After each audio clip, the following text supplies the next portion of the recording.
yet because I haven't shared the link. But I am on here with my super good friend, Lilah Sturges. Say hi, Lilah. Hi, Lilah. And the two of us were talking, and because that's a thing we do, because, we're super cool like that. And it has been a really shitty week. So we thought that maybe we should, this could be super embarrassing if like nobody starts watching this, because we have no viewers yet. But we thought that we would sort of talk through the bullshit events of what's going on right now, and take some comments and questions and see if we can offer comfort or answers or anything else. And if you put the link on the Twitters, I can also share it, and maybe someone will come. Yeah, because you have followers. I have a couple. No, I have some followers, but I'm trying to find the link right now.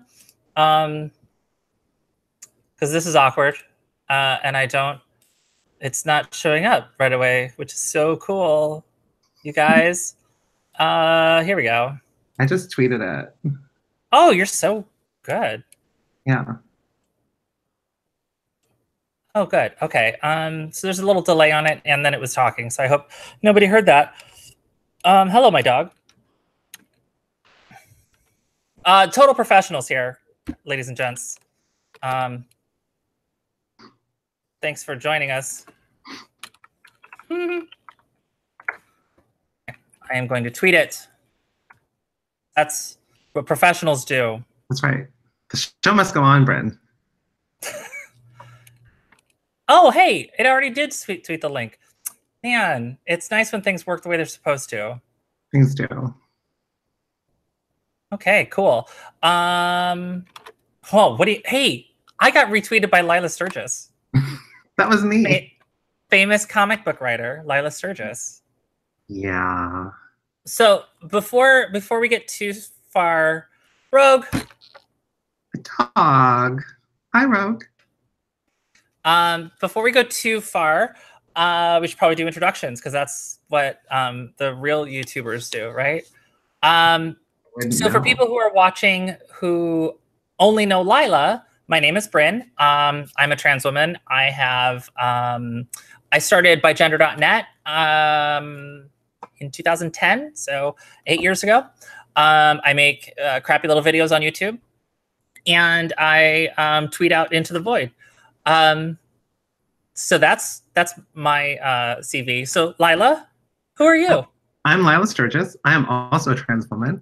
I'm a comic book writer, among other things. And I first discovered you through your website these many years ago. And your site and videos helped me a lot with my gender transition. So I'll always be forever grateful to you. Rumor has it that you have something coming up in the next couple of months that's like a big deal.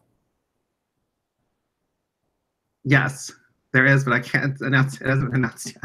Oh, okay. The original graphic novel for the Lumberjanes has not been announced yet? Okay, sorry. I don't know which thing. There's a couple. Well, I thought that was your new big thing, but it is my new big thing. Yeah. No, the Lumberjanes, The Infernal Compass is a graphic novel that I wrote that just came out last week in bookstores, and the week before that in comic shops. And you can buy it, and it's really sweet and queer, and there's a trans girl in it, and what more could you possibly want?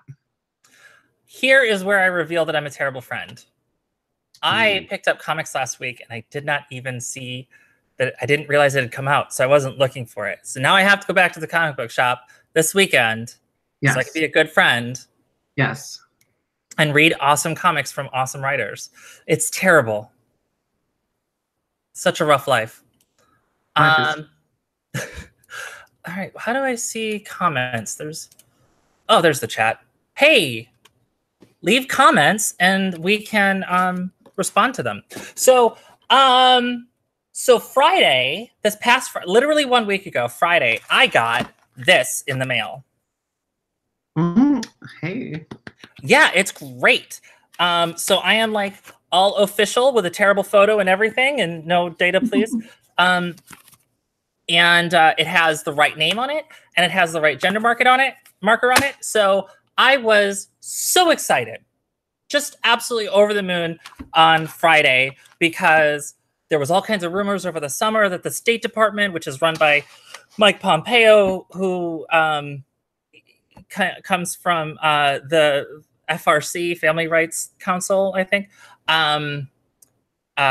basically religious right bigot, is now Secretary of State and in control of who gets passports. So there was rumors over the summer that they were either revoking passports that had already been issued to trans women, trans people, or that they were denying people the actual change. They were like being really picky about the letter. They were kicking back applications. So I was terrified. I actually work for an airline. So like one of the benefits is that I get to fly on the airline, you know, at a really reasonable rate. But I was trapped in this country. So I wanted to get a passport. So I applied for it on the 1st of October and basically panicked for no reason, because then 3 weeks later, it showed up and everything was great. So I was very relieved and I was very excited. And I was really looking forward to the idea of, you know, traveling, because I've had an entire passport expire without getting any stamps in it. So I've never traveled internationally yet. Brin, you got to get out there. Well, I mean, I can now, hopefully, because then on Sunday, the New York Times revealed that they had been leaked a memo from the Department of Health and Human Services in which they declared that the federal definition of sex, as used in Title VII of the Civil Rights Act of 1964 and Title IX of the Education Amendments Act, Education Act of like 1972. But it's like Title IX. Anytime you hear Title IX, that's what that's about. That anytime you see the phrase discrimination based on sex, because it's always in that race, religion, creed, disability, and Vietnam veteran status, right? It's like that block. And sex. And despite, you know, a couple of decades, my dog is going to eat my carpet on camera. That's great.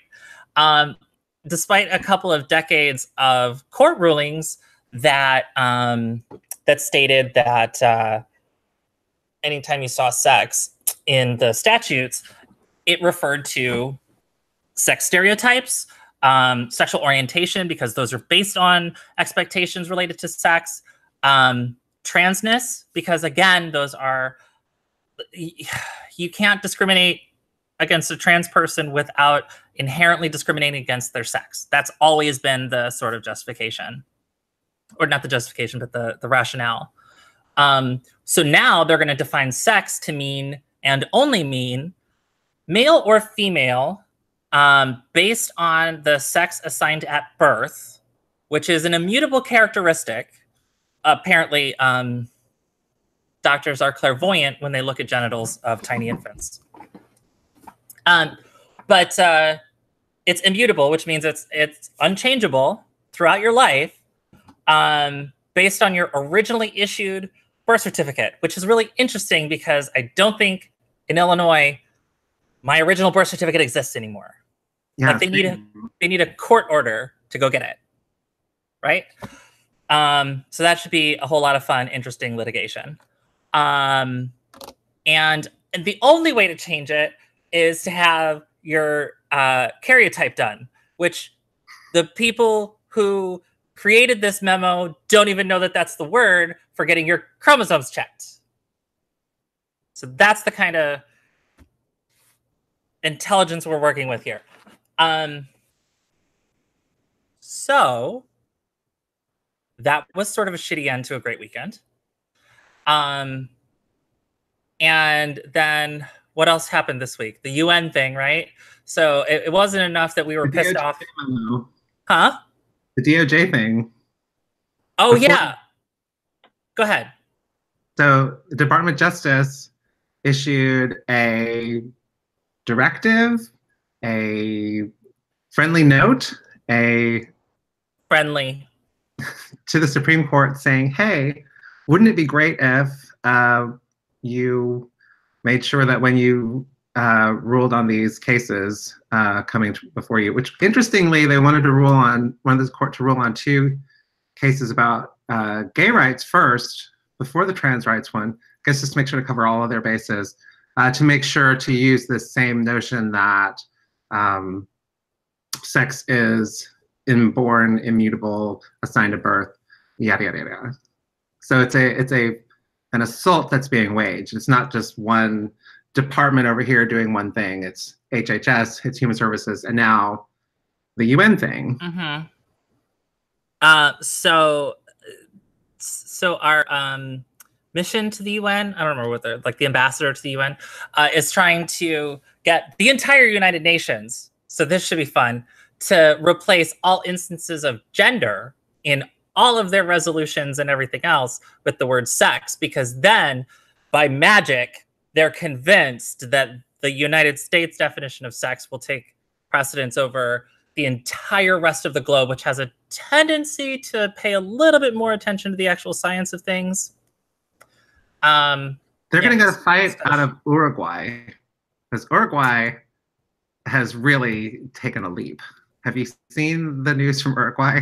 Well, it's like self-declaration, and so they've said that, correct me if I'm wrong, since 1% of the population is transgender, mm-hmm. they are reserving 1% of all government jobs for trans people. Yes. Bring it. Like, come on. How are we going to let Uruguay do better than us? I feel like a lot of countries do better than us in these sorts of things. Unfortunately, like, we're like the guardian of human rights, except it's easy to defend all human rights when you decide that some people aren't actually human and you don't have to worry about their rights. It does make it a lot more streamlined, for sure. Yeah. So, so that's happening. So how did you feel when you read the news on Sunday morning? Deflated. Yeah. Yeah, I was like, well, because I just had this sort of bump, right, from Friday. It was like I just got this thing. This is the last piece of identification that I have, that I had to transfer, that had my old name or the wrong gender on it, right? So this was the culmination of all kinds of things. Like I got my Social Security changed, I got my driver's license changed, my birth certificate, all this stuff is done. So then on Friday, like I'm elated because everything is done except for like a couple of credit cards. But there's always a credit card out there somewhere. Oh my god. I get so much mail for that other guy all the time. That guy could get so many credit cards. Yeah, right? I think his credit's better than mine, but Go figure.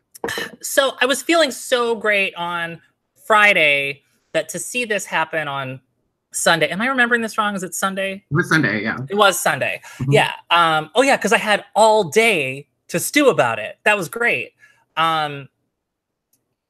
It basically, I woke up, it was like the first thing I saw on my phone, and I was just gutted. I mean, I wasn't surprised, but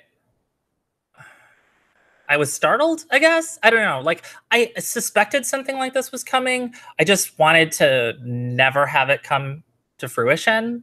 Mm-hmm. And the timing of it was always just going to be like, it was going to be a kick in the gut, regardless of when it happened. And turns out it was a kick in the gut.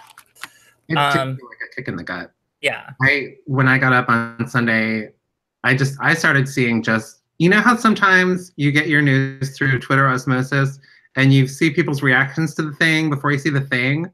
And so I just saw all these trans people just like flipping out and being really angry. And I didn't know why for a minute. And I was scrolling going, what? And then I saw the thing. So there was this minute of like, what now? What is the thing? Well, isn't that the worst too? Like you see everybody screaming and scrambling and you know that it's not going to be good news. Mm-hmm. and you know that you don't know what the news is yet, but you kind of have to find out, and you kind of don't ever want to find out. And then you're primed to feel terrible about it. So, Right. So then I read it, and it was like a kick in the gut. And it's just, I just spent that whole day thinking, like, what does this mean for me? What's happening? What is this? What's the next thing that's going to happen? I saw in the news, my first thought was, well, are they going to revoke my passport? Is that next? And then I saw a statement from someone at the Department of State saying that they currently had no plans to do. Right. So at least it's not on their to-dos. I mean, I guess there's that, right? It's not helpful. That's not, we're never going to do this. That's, don't worry, that's not, don't worry, you're safe. That's waiting. It's coming. We'll get you, like it's just always right there. And because we can't get it all at once either. So, so that's been fun. That made for a really awesome week. Yeah, it's been a week. What have you been doing to sort of cope and get through? What have I been doing? I'm very fortunate in that I have a group of friends that I get together with every Wednesday night, and we usually have tacos. But this week we were hosting it at my house, and I texted the group and I said, y'all, I don't know if I can cook tacos tonight. I'm just not feeling up to it. Maybe we just go buy a bag of tacos from someplace and just call it done. And my amazing friend, Andrea, showed up at my house. She just walked right into my house without a by your leave. I came downstairs. I was talking to my daughter. I came downstairs, and she's just in my kitchen, just chopping up vegetables and throwing things into a pot. And she made this amazing tortilla soup. And so all of us in this group, there's 3 of us are trans women out of 7 women. And we just sat there and ate this beautiful soup and just like hugged each other. And it was really the best part of the whole week. For me. Oh, that's amazing. People sharing their feelings, sharing their frustrations, sharing their fear and their anger. It made me feel so much better. I mean, that was one night. The rest of the time I've been, angry. I've been sad. I've been scared. And I've been crying a lot. And today I felt honestly tired. I felt really tired. And I don't want to like deal with this crap anymore. Sure. But I think for me, like having community and interacting with other trans folks in my community, talking to you makes me feel better. Just knowing that we're here for each other, that we have each other's backs, that's really important. I absolutely agree. So I want to know how I can get in on this Wednesday night taco night thing, because that sounds amazing. Well, you'd have to move down to Austin. Oh, see, I don't know if that's gonna work. I feel like it's kind of a requirement. Fine. It's actually starting to get cold here in Chicago, so I'm not unconvincible.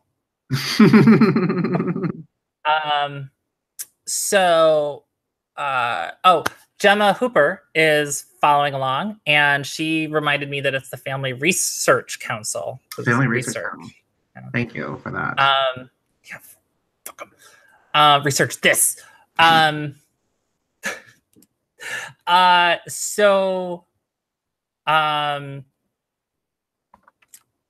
has a Friday night D&D group. Oh, that sounds great. But they don't really talk there. They play D&D. But at least you're with people, and that's like a big deal. Hugging would be awkward. The swords get in the way.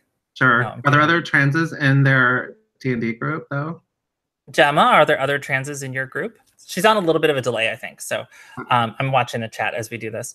Yeah, I've mostly been checking in with other trans folks that I know. A couple of baby transes. So like old transes like us. I keep seeing transes like that. I'm an old tran. I've been at this for like 10 years now. You've been transing way longer than I have. I've been transing a long time, yeah. Mm-hmm. Gemma has one trans friend in her D&D group, which is pretty awesome. That's pretty great. Good. Yeah. But you know, an old trans like me, I have a network. I have people that I can turn to, like my friend Lilah Sturges. You probably heard of her. And it's just me name dropping. That's what I do. I know. I'm right awkward. Here. No, but so I have people that I can talk to, and I've seen some shit, you know, like I'm sort of a veteran, but like this is a whole other war. So it's not like, as much as I want to be like, you know, it's no big deal. I'll get through this.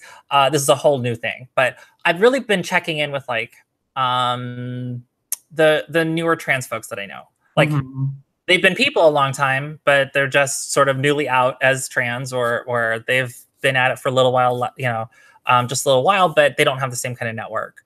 So I'm trying to help sort of be that network. That's important. Yeah, it's rough though, because we always have to be each other's sort of therapy group. And it feels like maybe we kind of have enough that we're dealing with, that we shouldn't also have to be everybody's community support too.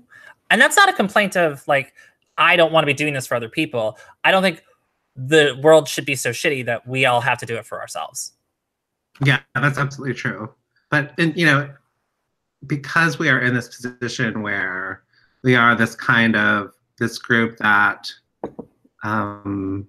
is discriminated against, you know, pretty blatantly, and has these things happen to us, the fact that we do have some community is incredibly powerful. And I have that, you know, I have that too. I have my network of trans folks that I can talk to, and that's really important. And, you know, I'm always on the lookout for a babier trans than me who I can be there for.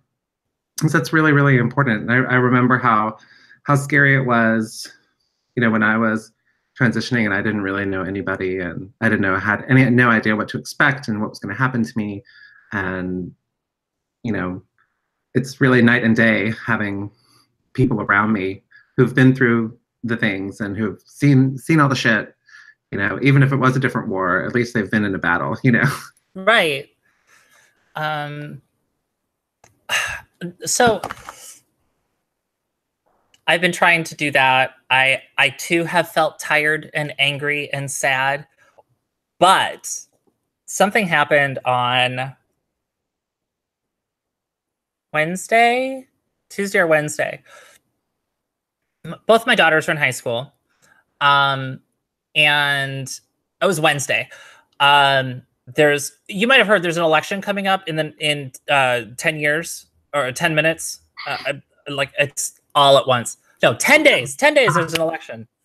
It's sort of important, I've been told. I didn't realize. Why do I look so manic on camera all the time? Every time I do this, I'm flying around. Anyway, so you look like $1 million. Thanks, dear. So our local representative to the Illinois General Assembly, because Illinois' legislature is the Senate and House of Representatives, right? But it's collectively called the General Assembly. So our local representative to the General Assembly came to my daughter's school to visit for reasons. I don't know. Our senator was having a debate with his opponent in the afternoon. Our representative was not. He just showed up, I guess. I don't know. At any rate, he went to my daughter's, he showed up my daughter's U.S. history class. And a little context, this guy is kind of not the most important or most sorry, I just saw Gemma telling me to remind people that voting in the midterms is super important, because it is. So do that. Anyway, so he's not the sharpest spoon in the drawer, right? And I said what I said. Like he also, you know, he may be less than brilliant, but at least he's bigoted. Mm-hmm. He has introduced a bathroom bill in Illinois, like 4 of the last 6 years or something. And God bless the Illinois General Assembly, because it gets killed in committee every time. It's never made it even to the floor, because that's just not how we do here. Anyway, but this has been his big thing. In fact, there's a local high school that had a pretty sort of famous court battle with the Obama administration to allow a trans girl who attended there to use the proper facilities. There's a parents group. There's a parents group that was formed called Parents for Privacy, specifically to invade the privacy of trans children. No, protect the privacy of cis kids, something like that. Right. Well, the person who founded that organization is his campaign manager. Oh, so cool. like, so he comes into class and he gives his little spiel, and the teacher says, "Does anyone have any questions for the representative?" Crickets. And apparently her teacher is, they call him Comrade last name, not Mr. last name, sort of half joking, because he's sort of a socialist firebrand type, which is kind of cool. But he asked if kids had any questions. Hi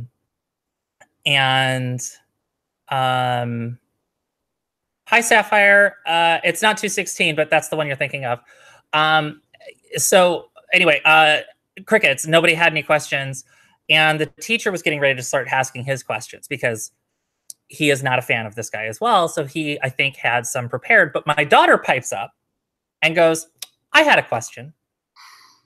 And he says, "Oh, okay, sure." And when he had walked into the room, she recognized him, because I keep my kids informed.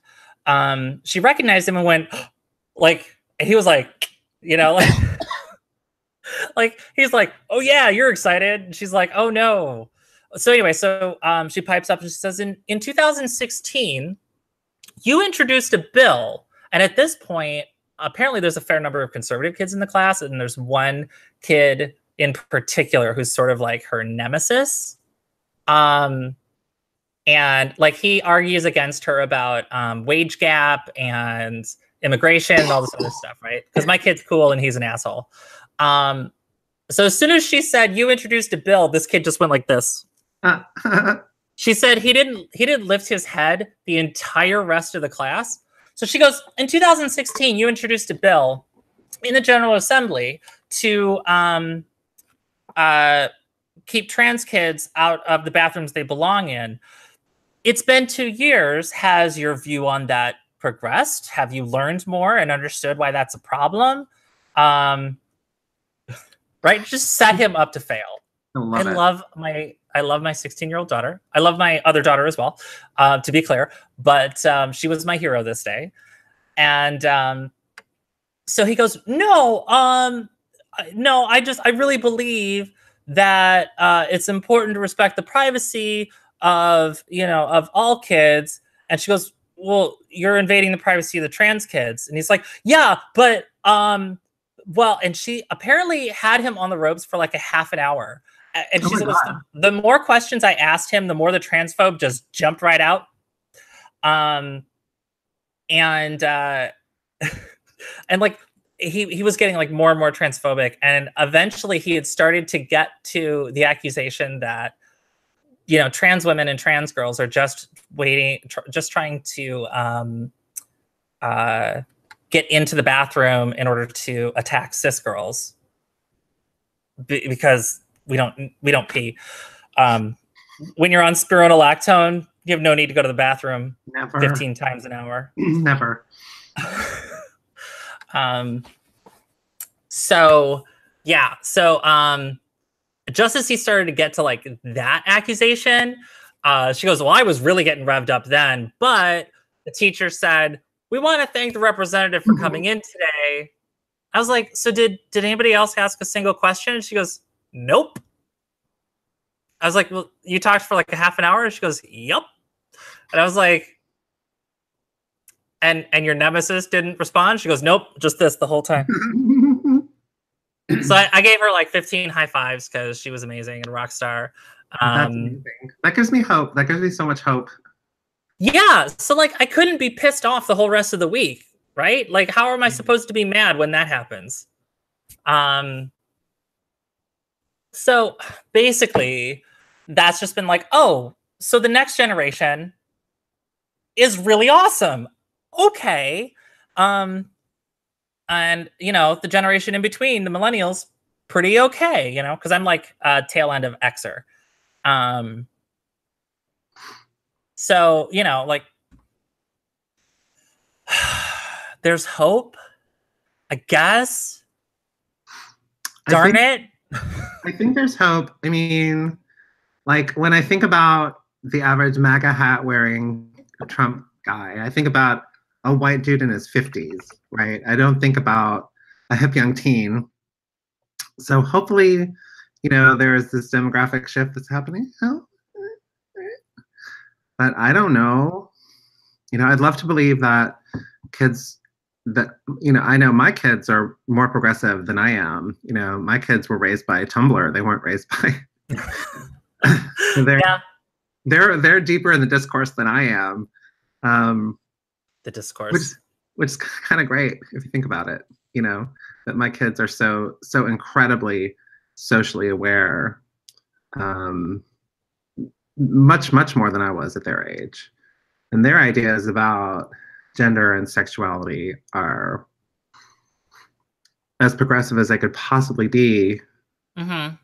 And having that in my life is really amazing. You know, when I came out to my kids as trans, they were both like, okay, cool. Like there was no blowback. There was no anything. Like they probably knew more about being trans than I did. Nice to have a resource. Right. And now their friends think that I'm really cool. That's awesome.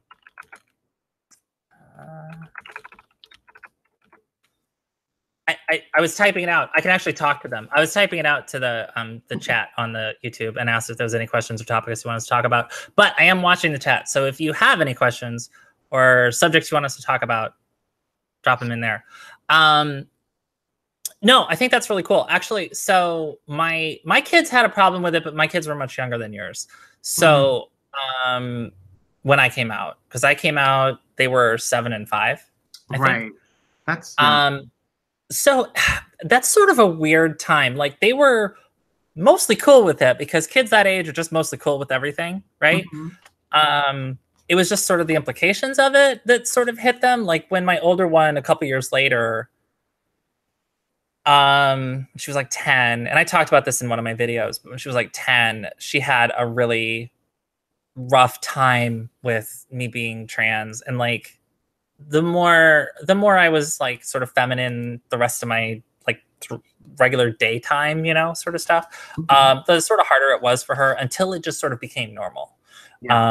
But that was kind of a struggle, and she didn't have, you know, the Tumblrs. She's not on Tumblr now, I don't believe. I think Tumblr has jumped the shark, and the cool kids aren't on it anymore, and they're on the Snapstagrams. No, definitely, for sure.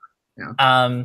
Which I feel like is kind of a shame because there's not really a place on it. Well, you know what? I don't use Instagrams, or no, I don't use Snapchat, so I don't actually know. But I feel like there's not really the same sort of discursive community that was in that you could find on Tumblr, where like, you know, there were people who were just ready to write 1,500 words for your edification all the time. Yes. And people who weren't me who were doing that too. But I feel like that's a missing right now, and I don't know if Tumblr's going to come back around or if something is going to come into its place there. But like, I feel like there was like LiveJournal, and then LiveJournal, rest in peace. Moment of silence for LiveJournal. It's still there. We can still go to it. Just like, I can still log in and read the one friend maybe who still writes there. But no, I sort of expected there to be something else there. But I think the kids are just so sort of with it right now that maybe it's osmotic. Like they just know this stuff. They know. I don't know where they're getting it from. Yeah, and they're all queer. I mean, I know they're not all queer, but in my daughter's friends group, there's so many people are queer. And I don't know if it's just because my daughter is queer and she knows all the queers, but the number of people that she knows that are themselves trans is large, you know, just in her high school and stuff like that, which is, it's kind of unfathomable to me. I was thinking about, I had this weird little fantasy of like, what if I had come out as trans in high school? And it's like, I couldn't have, like, it just wouldn't have been, you just couldn't have. It just wouldn't have worked. What would you even have said? I don't know. So I went to high school in the 90s. We're pretty close in age, right? We bit older than you. A wee bit, but so I graduated in 96. Mm-hmm. And I'm not sure what it was like when you were in high school, but that was really, it felt like the moment for queer kids, you know, gay and bisexual kids. And I was just the token straight boy who knew all of the queer kids just because I was really open and accepting. And like, yeah, right? Like, they're just people. Like, it's cool. Doesn't make me gay. I was just like, this is even more so in college, but like did a lot of theater in high school and college. And I was just like, I really love spending time with these soft gay boys. And I don't know why. And everybody thought I was a gay boy. And I wasn't interested. So I was kept like, what is my deal? Yeah. Now, I'm still attracted to gay men now, but there's nothing in it for me. Awkward. Not so much into them either. But so 92 to 96, you know, all the theater kids have always been sort of the soft kids, right? Like it's always where the gays went. But you know, straight folks would do theater too because it was an elective or whatever, right? So those were always my friends. I was always friends with because I was on speech team and I was a nerd, and I was just always friends with the queer kids. So, but it was still pretty revolutionary, right? Like there were kids that were out, like super out. My best friend came out to me halfway through freshman year and blew my fucking mind because I didn't know that was really something that you could be okay with, right? Like I knew that I had weird feelings that didn't match what everybody else was supposed to have, but you're supposed to be ashamed of those and shut up about it, right? Right. It's just what you do. So he was like, I'm gay. And I was like, what the fuck? Awesome. That's great. How come everybody I know comes out? I mean, we know why. We know why. Rogue. Shiva butt. You're not going outside. You gotta wait. Mama's talking. You see how offended she is? Yeah. Anyway, so that was a big deal then. Like kids were coming out and they were getting pushed into lockers and called fag and, you know, all this other stuff. And like, you know, people were bi, or they were saying they were bi because it was still a little scary to say you were gay. That was huge. That was like the entirety of my high school was people, you know, like getting gay bashed and shit. And like people that I loved and cared about. And me by extension. I got shoved into more than one locker. There was no way that even all the splashback homophobia, gay bashing that I was getting, there's no way I could have come out and said, well, actually, I'm a girl. Yeah, that would have been impossible. It's just there's not a road there. There was no Um, context for it. It would have been like coming out and saying, "Oh yeah, I'm from Mars." right. Yeah, hi, I'm a space alien. You you actually would have been believed more. Like Maybe you could more. Yeah, convince people that you were a space alien because the 80s were a weird fucking time, man. they were. Um 90s too. X-Files was really huge. Um but like you would have a better chance convincing someone you were a space alien than that you were a girl. You know, like fuck you, weird Yeah. queer. Like you can't be queer like the rest of the queers. Extra queer. You know, like it just. I I don't know. remember I'm on a ramble. when I came out to my ex. It was the first person I came out to. I was like, I'm trans, I'm a woman. And she's like, "Are you sure you're not just gay?" Like she could handle gay. Like gay was a thing that she could like work with in her understanding of how the world worked. But the idea that her husband was going to become a woman was just more than she could take. She was just like, "Nope, shutting that down. It's not going to happen." Yeah, I went through that too. She was pretty good. Like, um, my ex was she was an ally. Her best friend was gay in high school. Um, and as long as she thought I was a cross dresser, she was cool with it. Because she wanted to be married to a man, and it turned out that there was room for only one wife in the relationship, and she had already staked her claim on it, so it wasn't going to work. And that's how it goes sometimes. It's fine. Sure.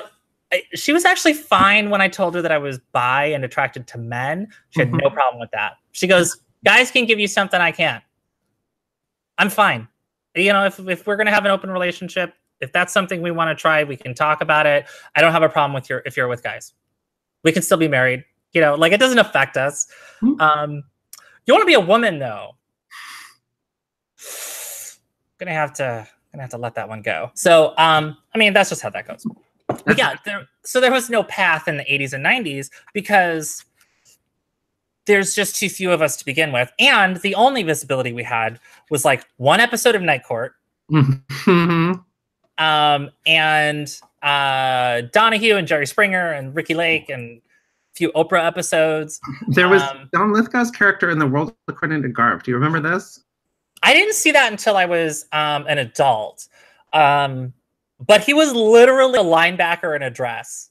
Yes. I was like, this is not helpful. So much not helpful. People ask this, when I'm at conventions and stuff, people will say, "What, when you were younger, or what?" Because it's me and a bunch of queers in their 20s and 30s, right? So people ask the question like, "What, when you were younger, inspired you in terms of representation?" And I was like, I'm always like, "What are you talking? There's 0%, nothing. There's no trans representation anywhere that's like good or okay. Maybe Twin Peaks. David Duchovny's character in Twin Peaks. Oh yeah, I never watched Twin Peaks, but was he like actually trans?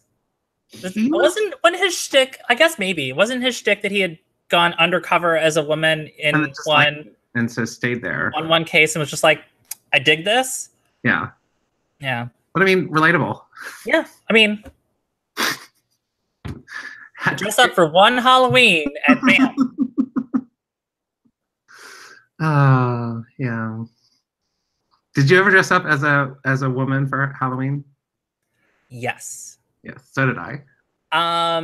So my first time sort of like dressing up as a girl, I have two cousins who were born, I was born in August, one was born in September, one was born in October. So the three of us all grew up together. They're both girls. They thought I was a boy, but I would spend summers at like their houses because my dad was a single father. So my aunts would sort of pitch in and watch me and my brother.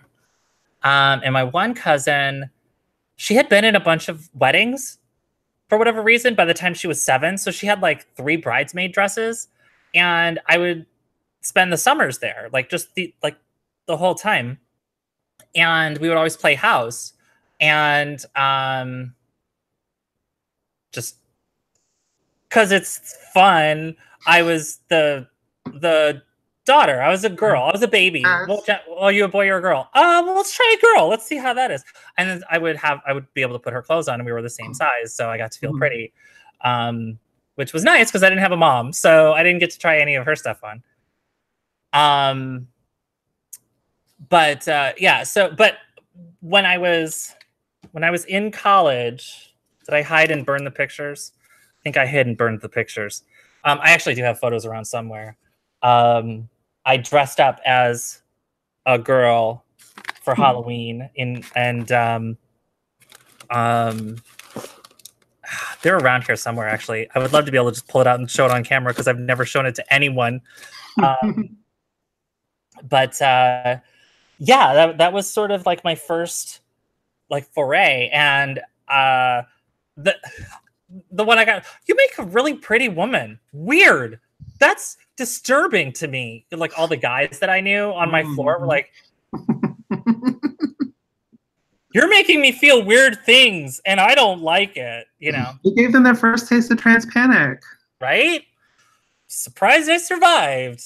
Actually, that was kind of a scary night. There was one time I was walking, I was about to get into a car, and there were a couple of guys that were like, "Woo, hot stuff, what's up?" And I was like, "Hey," and they're like, "Are you a dude?" And I was like, "Yeah." They're like, "You better get in that car." And I was like, "Oh God." Okay. And I did, and I survived, but that was, I think there was like maybe one or two. See, I came out, it's weird. I came out as a cross-dresser who liked to use the word transgender when I was 23, I think. It was right before my daughter was born. So like my friends all knew. I like sort of jumped out of the closet and was like, "Hey, this is who I am, and I'm not going to conform to your notions of gender." And everyone was like, "That's really cool. Thanks for sharing that with us." And I was like, "Really glad to have done so. Now I'm going to go right back in the closet and close the door behind me. Thanks." You know, so like everybody knew, but like I didn't really do anything. And then a couple of Halloweens, I was like, "Ooh, you know, goth girl or something." But but you?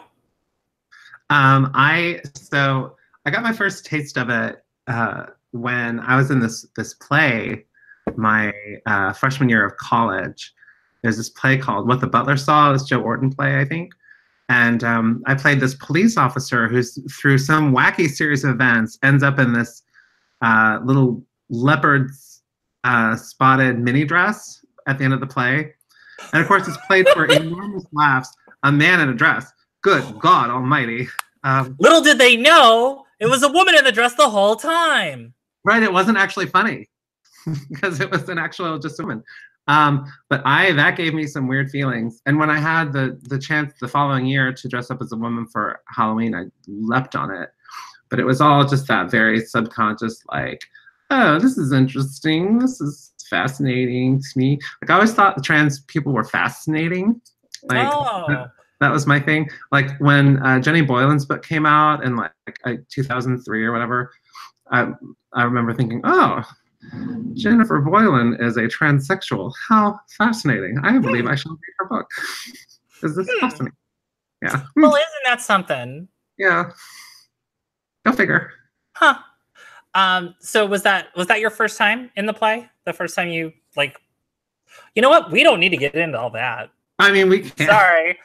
No, I mean, I started to go down a whole other road, and I was like, I don't know that I need to push either. The standard, you know, try on your mom's clothes when you're 12 kind of a thing. That was a big part of my thing. I used to, let's just go for it. Like my mom would hang her pantyhose over the shower rod in the bathroom, and I would try them on all the time. Because like you do, like any 12-year-old boy would do. That's just what boys do. What? It's just what boys do. Like that whole thing of where I thought everyone secretly wanted to be a girl, but you just didn't talk about it because it was shameful, like masturbation. Like it's just something we all do, but we don't talk about it. Yeah, I heard a lot more boys talking about masturbation than I heard talking about wanting to be a girl, which was very confusing to me. And it was even more shameful though. And I still kind of low-key thought that like it's just something everyone just wanted. I understand that. Actually, it's funny you mentioned pantyhose. My stepmother, so my dad married my stepmother when I was 12. And she was sort of half crafty. Like, she crochets, but she doesn't crochet all the time. And then, like, I don't know, whatever it was, she had read something in some McCall's book or something that you could make a throw pillow by just all of the pantyhose and pantyhose and the like knee highs and just everything that gets a run. Instead of just throwing it out, you sort of keep it in a bag, and then you can get like a zip up pillowcase and you just stuff it with that. Oh, sure. It's not like it's comfortable. It's just a bag with pantyhose in it, but whatever. So when she moved in, she brought these 2 throws with her that she had. And my brother and I were playing around with them. Like, oh, look, a zipper. So we unzipped it. And there's all this pantyhose in here. And I was like, huh. And he was like, huh. And so I was like, well, that's interesting for no reason whatsoever. I'll be in my room, you know, like. So yeah, so that was sort of revelatory to me as well. I was like, oh, this feels really nice in a lot of different ways. I probably should never tell anyone about this ever. Shame. They really get the shame in early. Right? I don't know what my kids do instead of have shame. Like, what do they do with their day? They don't seem to have shame about stuff. Or they're just so much more productive. Right? They could just get so much done in a day. They just sit around watching YouTube, though. I mean, Vine compilations. Vine compilations. Oh my God! Do you know all the vines at this point? I know most of like the top 10% at this point, just because I hear them speak Vine at each other. Sure, this happens. Chris, is that a weed? Do you know that one? Is that a weed? I'm calling the police. Is that a police? I'm calling weed. 420, what you smoking? My now 15-year-old daughter says that all the time, and she's been saying it since she was 13. 420, what you smoking? Like, don't say that around people. Because dad's too pretty to go to jail. So now, let me ask you this. So because you just referred to yourself as dad. And I know that's something that that's like what you still refer to yourself as a dad. Yes. Yes. I do not. And getting to see myself to be able to give myself permission to see myself as a mom. To get my kids to see me as a mom was definitely a journey over the past couple of years. Sure. And a difficult one and a very fraught one. So I'm just curious, like, what your feelings about that are. Or if that's something you could talk about. Yeah. So I think I've talked about this a little bit before. But I did mention that my wife wanted to be the only wife in the relationship. She also had pretty strong feelings about moms, like the proper number of moms in our relationship. She was totally fine with relationships where there was 2 moms from jump, but she pretty much felt like she cornered the market on the mom thing. You know, creating entire people sort of, you know, gives her. It's a power move. Yeah. Yeah. Who gets to be the mom? Yeah. Yeah. Gestated child to establish dominance.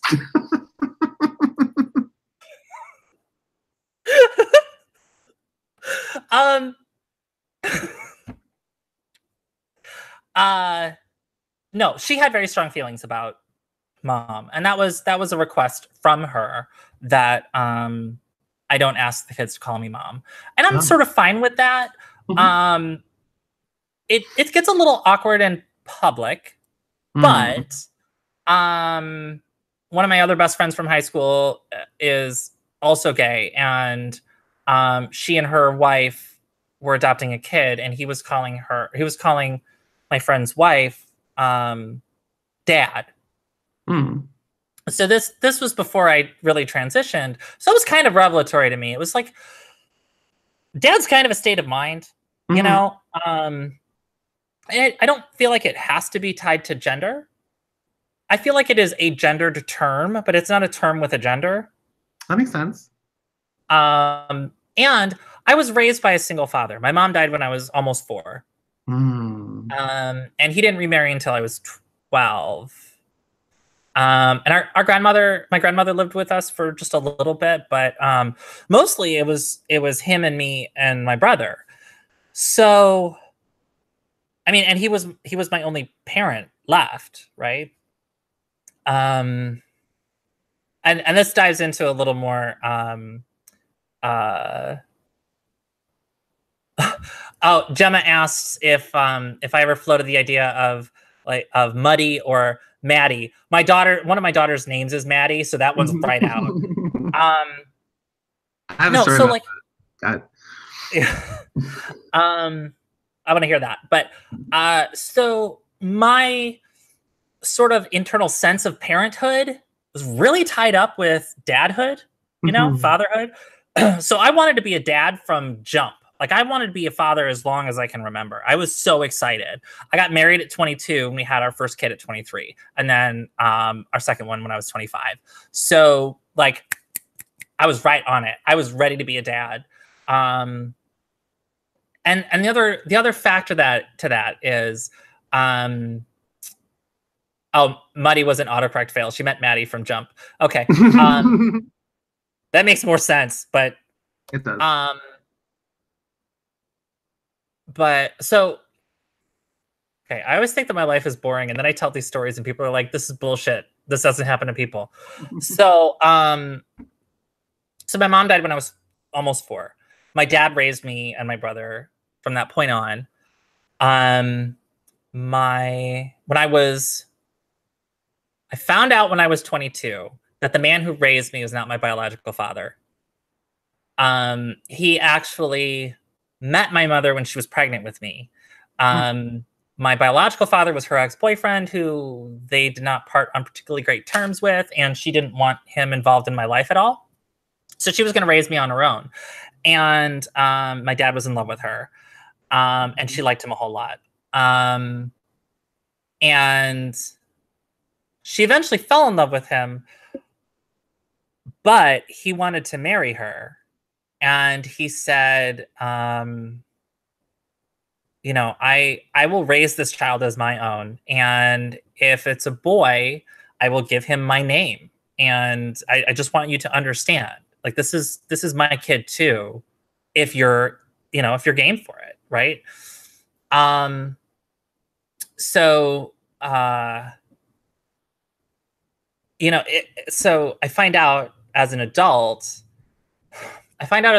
that my dad is not my biological father, but like this parent that I had my entire life, this only parent that I have in most of my living memory, didn't have to keep me. Right? Like he gave me his name. I was named after him. He raised me after his wife died 2 weeks before his 25th birthday.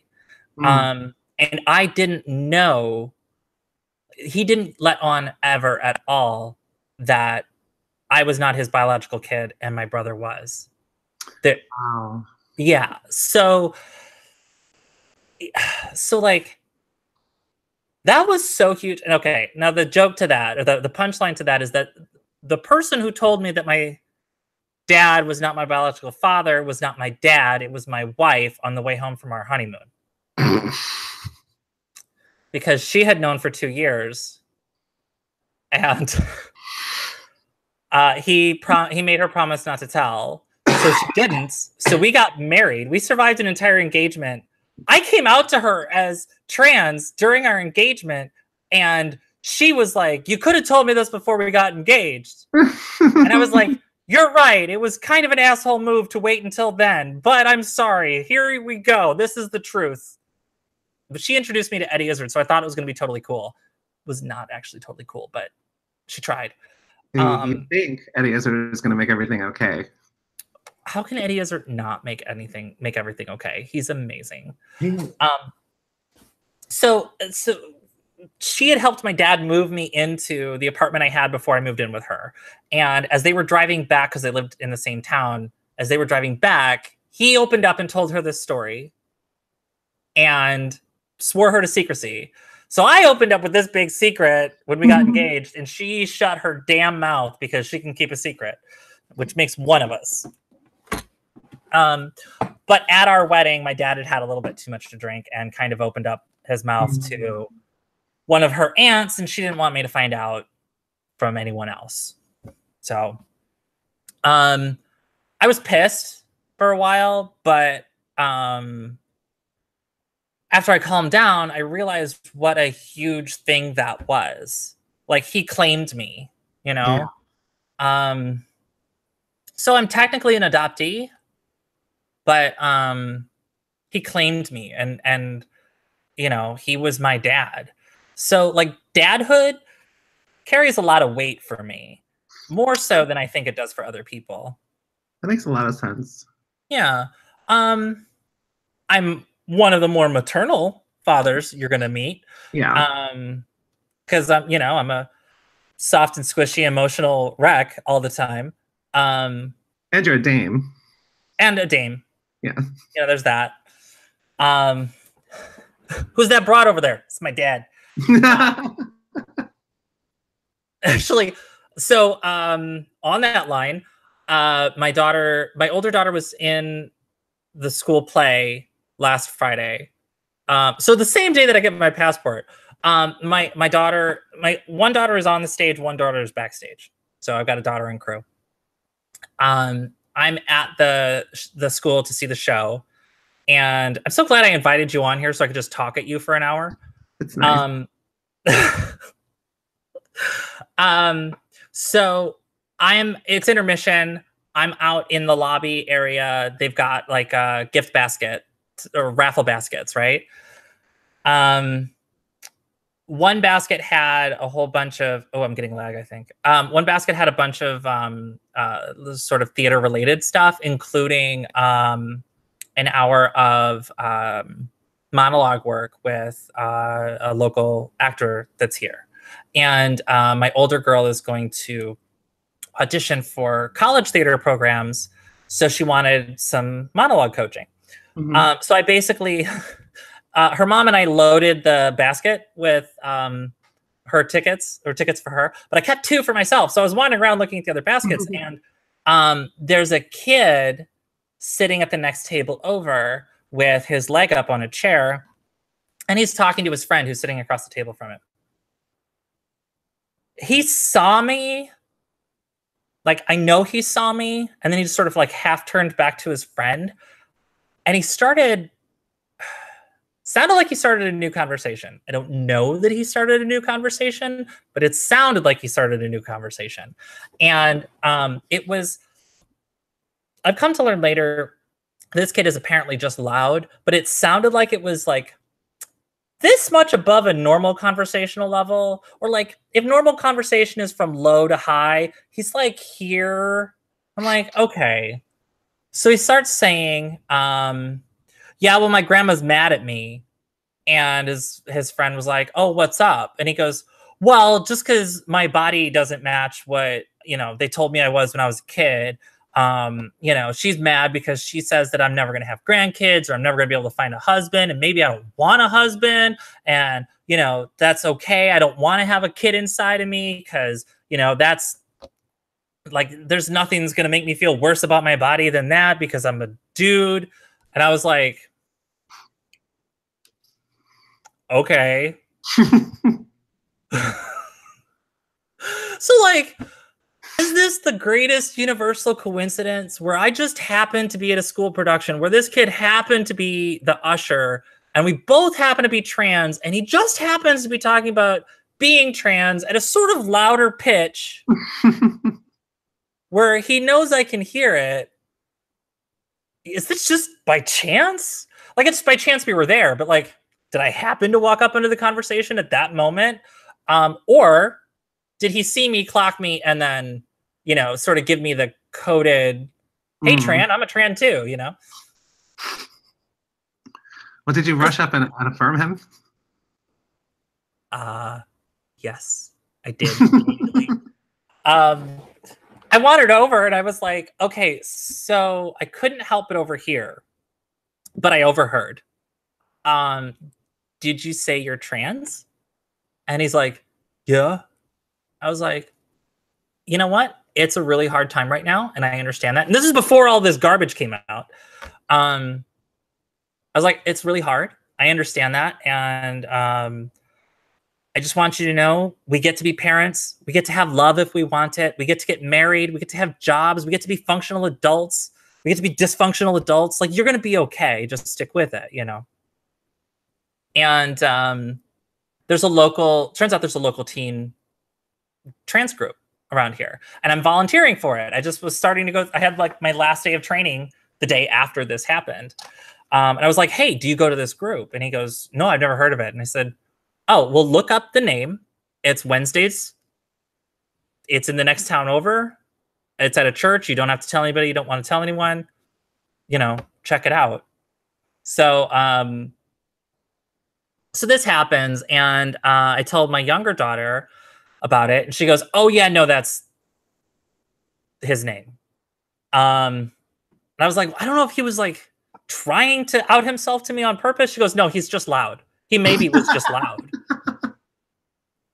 I was like, okay, well, I had a pamphlet for the youth group. And I was like, if you can sort of like discreetly get this to him, I would appreciate it. Because I told him about it, and I don't know if he looked it up or whatever. So what I said was, I don't know if he went home and looked it up on his computer. Then I went, oh, yeah, he has a tiny supercomputer in his pocket. But I was like, here, give this to him if you can.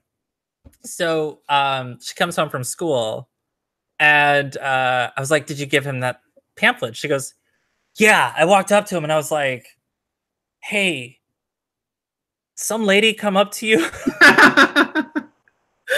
Some lady come up to you on Friday? And he's like, yeah.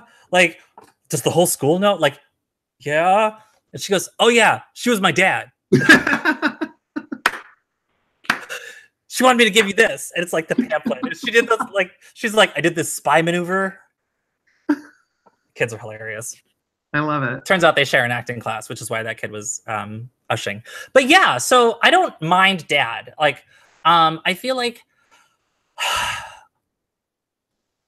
dad is a very big word. It can encompass a lot of things. And I think the fact that her mom and I aren't together anymore leaves me a lot of room to be a dad in ways that I would not be able to if she were still here. You know what I mean? Because she defends those borders pretty tightly, right? And she's an amazing mom. She's just a fantastic mom. If she felt like I was encroaching on that, she'd be upset, and I understand that. But there's a lot of ways to be a dad. There's a lot of room for dads to be, you know, nurturing and caring, and I think more dads should be. It does get awkward in a changing room. Yeah, I can imagine. So, but they're teenagers. They're pretty savvy about that stuff. And they'll be like, "Hey, you, how does this look?" You know?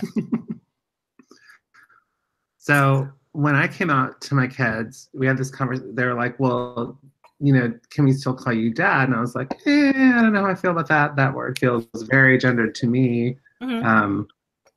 And it just feels weird going down, you know. So, you know, if you don't want to call me mom, I get that. Let's come up with another name, you know, one of these sort of like MAPA type situations. So we went through, and so we went on the internet and found a list of, you know, gender divergent parent pet names. And we were scrolling down, it's like MAPA, you know, Mimi, blah, blah, blah. And the one we stopped on and we couldn't take any more was Hermfa. Hermfa. Hermfa. Which has to be the worst word just on every level. Hermfa? Yes. Hermfa. So it's a Master's of Fine Arts. That belongs to some girl. Yes, it's her MFA. It's her MFA. Who's MFA? It's her MFA. Her MFA. But so that didn't work. But so what we finally decided on was Lala, which sounds like Lilah, but like a kid saying Lilah. And so for a long time, they called me Lala, which I really enjoyed. I thought it was a lot of fun. And then finally, I was like, hey, you know, what if they won't call me mom. To them, mom is their mom. Mm-hmm. They just call me Lilah now. But they refer to me as one of their moms. Oh, that's cute. They will say that they have two moms. Camille says I got two moms, a gay mom and a straight mom. That's how she differentiates them. Oh, that has to cause so much delicious confusion. Yes, exactly. But it's beautiful because so many of their friends have different, family situations that it's like not a big deal. And my daughter teaches swimming to little kids, and they were going around saying, well, like, what do you have at home? Like, I have a mom and a dad. And one of the kids like, I have two moms and I have two dads. And it's just a regular little, progressive sitcom up in here. And then someone asked Camille, what do you have? And she said, I had to stop and think for a second. What do I have? Oh, no. Oh, I have two moms. Oh, that's pretty cool. That's neat. It is neat. But yeah. So being a mom to me is a really, really big deal. And I had to really sort of fight my own sort of internalized transphobia and stuff in order to claim it. But what kept happening was that people would say things like to me, oh, you're such a good mom. Like, how are you doing, mama? Like other like mom friends that I have would refer to me as a mom. And I realized I really liked it, Yeah, I do know. Because you've said that to me too.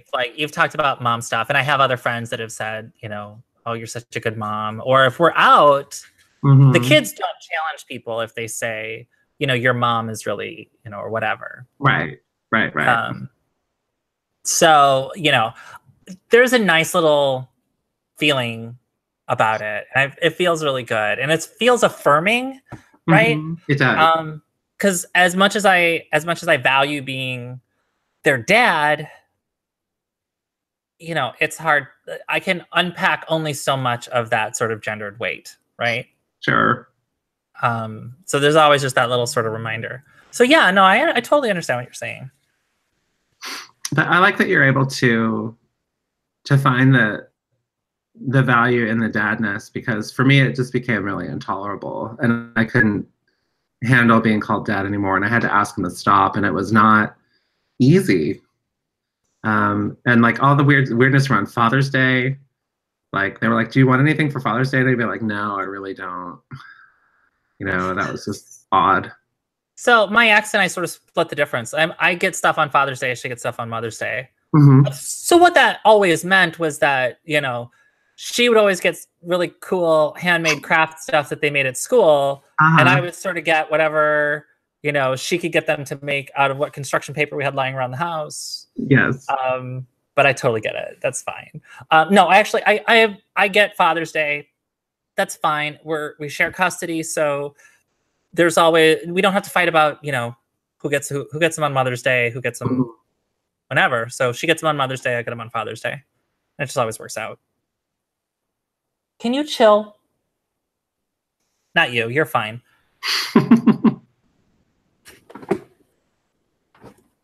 Sorry. So like okay, I'm really accelerated. I told you how I felt about wanting to be a dad. I can't wait to be a grandma though. Oh yeah. Like I am ready. I'm gonna have all my Nana clothes and like all my Nana gifts, and like I am ready for grandmotherhood. So ready. Although my kids are 17 and 15, so I'm fine waiting just a little bit. But I will be excited when it gets here. My older daughter is kind of baby crazy, and so I would be worried, except she's lesbian, so she's gonna have to try really hard to get pregnant, but she really, really wants a baby. That's very cute to watch. We were at the pediatrician's office the other day, and we were just like looking at all the babies, because she doesn't want to leave her pediatrician, even though she's 17. She's like, I want to keep seeing Dr. Marshall until I'm old. Yeah. We were just scoping out all the babies, like, oh, look at that one. That was nice. I don't know. Yeah, I I don't know love what babies. people make of me when we're out. I think people, because I'm, visibly trans. See, you say that. Mm-hmm. You say that. I'm not convinced it's true because I think that people tend to just assume what they want to assume. Now, I'm not trying to discount your experiences, right? Because, I'm not with you all the time. I don't know how you're treated in public, but I've, I, I don't think you're as visibly trans as you think you are. Mm. I can't speak for your interactions with the public, right? But I feel like most people probably don't think of it as much as you think they do. So I think most people are probably just seeing another woman being excited about a baby, and women get to be excited about babies because babies are awesome. No, by all means, discount my experience. I'm so sorry. I'm happy to be discounted in this case. Good. I think you're lovely. I think you're lovely. Thanks. So actually, that sort of brings us to a question that somebody asked. Gemma says, what's the funniest realization you've made about womanhood, now that you've embraced your own womanhood? Oh, I think for me, it's realizing, and I don't know if it's like giving away the game, but like realizing how much trash talking about men there is among women when there's no men around. It's delightful. They earn every bit of it. It really is. I will never tire of it. It is always a fun time. And I think it's necessary, in the same way that trans people, will bash the cis when they're not around. They might be watching. I mean, we never do. Just kidding. Never happens. Never happens. We love you, cis folks. But, just that ability to kind of like drag the oppressor when they're not in the room, I think is a really good, it's a good time, and it's a way to let off steam, and it's a way to like process all of the little microaggressions and stuff too. And just will say, oh God, yes, men are garbage. It's like, wow, that's a powerful way to express all of that. But and it was great because that's when I knew that like the other ladies knew I was a woman was because they were trash talking men in my presence. I was like, well, this must be the real deal then, because obviously they're not talking about. I hope they're not talking about me. No, because I don't know about you, but at the beginning there was a lot of, oh God, men are trash. No offense.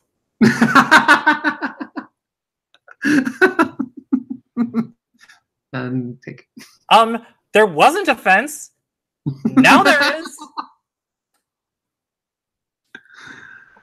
But, I think funny. I learned how stupid I am the other day, like last month. So I've been doing the job that I do for 18 years. So I know what I'm doing, right? I'm on a team of 9 people, something like that. And there's only 2 women. And the other woman and I work on sort of different sections. We don't really work together, but she had a request for something that I could help her with. And she asked me how to, sort of put it together. So I showed her and I was like, no problem. This is easy to do. What I need though is this resource, right? I just need one of these things. It's just a configuration item. My dog is going to drive me up a wall. It's just a configuration item. And I didn't have access to it, but one of my other teammates did. And it's like the basic piece of information. Like it's day one information as to like what it actually is. So I work in telecom. I always try to be like sort of vaguey on these things, but I work in telecommunications on phone systems. And there's something called DID, which is direct inward dial. Now you know. Because it's very important. It just means it's a direct dial number. Like it's your extension if you're working in an office, right? But they're a resource. So I had to call the person at the location, the person on my team, but who was at the location that I needed to get this resource out of. And so I asked him for it. And he goes, well, what do you need it for? I said, well, I'm just doing this thing, and it's a transfer, and I just need a DID. And he goes, well, that's a direct DID stands for direct inward dial. And I'm like,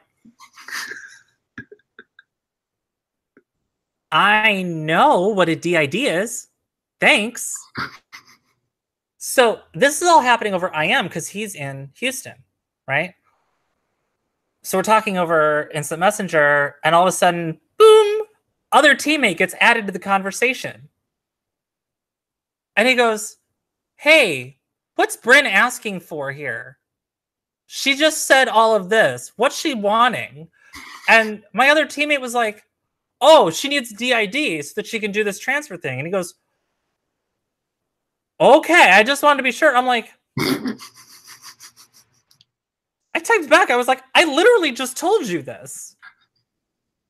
But this is the first job I've had where I've been there as a woman. So, I have to, it's a moment of panic at that point. Like, how many times did I do this to some other woman? Right. And I have another teammate who, like, I'll be showing him how to do something. Remember, I'm showing him how to do something, right? And then he teaches me how to copy and paste all the time. Oh, it's Control C. Is it? Thanks. Is it? Oh my goodness. I've learned a new trick. Golly. So that's my funny thing. So we've had fun. How about some bullshit? Question. Gemma asks, do you ladies have any opinions on the relentless campaign from TERFs in the UK regarding the GRA consultation? Do you know about this? Oh boy, yeah. I see my trans friends across the pond dealing with this, and it's been really ugly. It's like you think that the U.S. has the market cornered on being the worst in terms of bigotry. I think in this case, the UK's really stepped up its game to an astonishing level, like in re-turfdom. In fairness, they've benefited from some American exports too, because FRC and all of them were feeding those TERFs like talking points too. Yeah, it's been really ugly to watch. So if you're watching from the UK, I'm really sorry that you're putting up with all of this bullshit, because it is really awful to see news publications talking all the time about how you're not actual people and how you're dangerous because you need to pee. And how you're this this mob who won't let anyone speak when there's constantly news. There's something in the Guardian every Sunday, talking trash about trans people. But there's this notion that like free speech of women has been canceled because of the trans mafia. It's just really absurd to think about, because there's no end to the anti-trans voices, especially in the UK. The mainstream there. I think here it's still kind of, it's a little right of center to be that transphobic. But it feels like there you can kind of do it like in the Sunday supplement, and it's a talking point.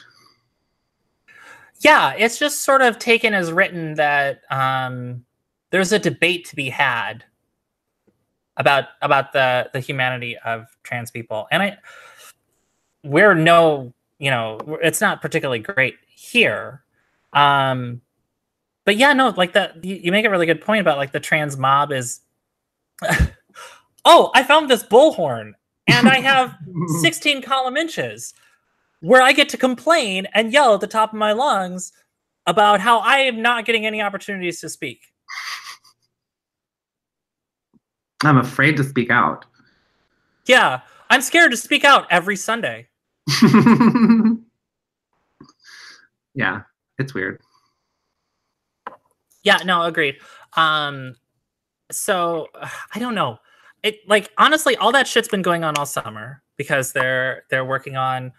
They opened up public commentary period for the Gender Rights Act, or Gender Recognition Act. I'm sorry, Brits. And of course that was open season for TERFs. And so this whole summer I've been like, God, that is awful. And I'm so sorry that all of them are dealing with that. And that's really bullshit. And I've, retweeted and I've, reblogged and shared posts and spoken up a little bit, but it didn't really feel like my place. But I was like, this is bullshit. This thing here, right here, this is bullshit. But I was always a little sort of relieved, like, well, at least we don't have that. Mm-hmm. And then Donald Trump says, hold my beer. Not to be outdone. Yeah. We have all the best transphobes. Yeah, I don't know. And that sort of brings us full circle around to what we started talking about with the whole notion of like someone who I used to really like. Oh, it was Michael Pollan tweeted something about how, this is just a distraction, don't take the bait. And that feeling of being referred to as a distraction is a really unsettling one. The notion that even to people ostensibly on the left, that trans people's rights are debatable, like we need to take care of the really important stuff and then we'll take care of you, is kind of chilling to consider. And so the notion that I am a distraction or something that can be debated, boy, it really changes your perceptions about the world, doesn't it? Mm-hmm. It's quite a fall. I think that, one of the things that for me has been like the biggest blessing while also being a bit of a curse is how much the scales have fallen from my eyes in terms of what privilege frees you from having to see ever.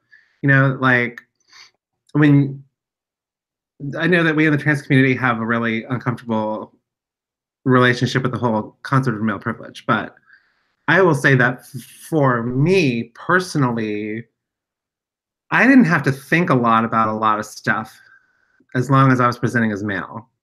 I was real miserable and stuff, and I had a bad time, and I certainly didn't get to, get to man as much as, in the way that actual men man, right? Yeah, because they get to not spend a whole bunch of energy wishing they were girls. Yeah, exactly. But the blindness that goes along with being treated differently, being treated as though you are the norm, right? That's something that I had in spades. I was just being treated like I was regular and everybody else was different. And to get put on the other side of that and to realize that that's not how it is for everybody, that to some people you are disposable, to some people you are not a real person, to some people you're a punchline. Yep. That is a real wake-up call, and it's a really difficult one, but I think it's also a really valuable one. And I think that is probably the most valuable lesson that being trans has taught me, is that privilege is an incredibly powerful thing. And like the people who are part of normative culture don't see a lot of what we see. And they're missing a lot, but that's the way that their lives are. And it's real different being over here. Yeah, privilege is a hell of a drug, Peter. It really is. Yeah, I absolutely agree with you. Like, it's interesting because, sorry, fighting with the cat. This is Greg. Hi, Greg. Hello, say hi. Okay.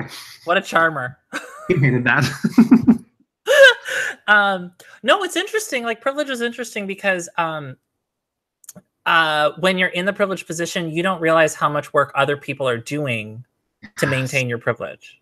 Yes. Because I don't feel like I felt like I was a pretty, you know, sort of aware person, you know, when I was doing my best to be the straight guy that I thought everybody needed me to be, you know.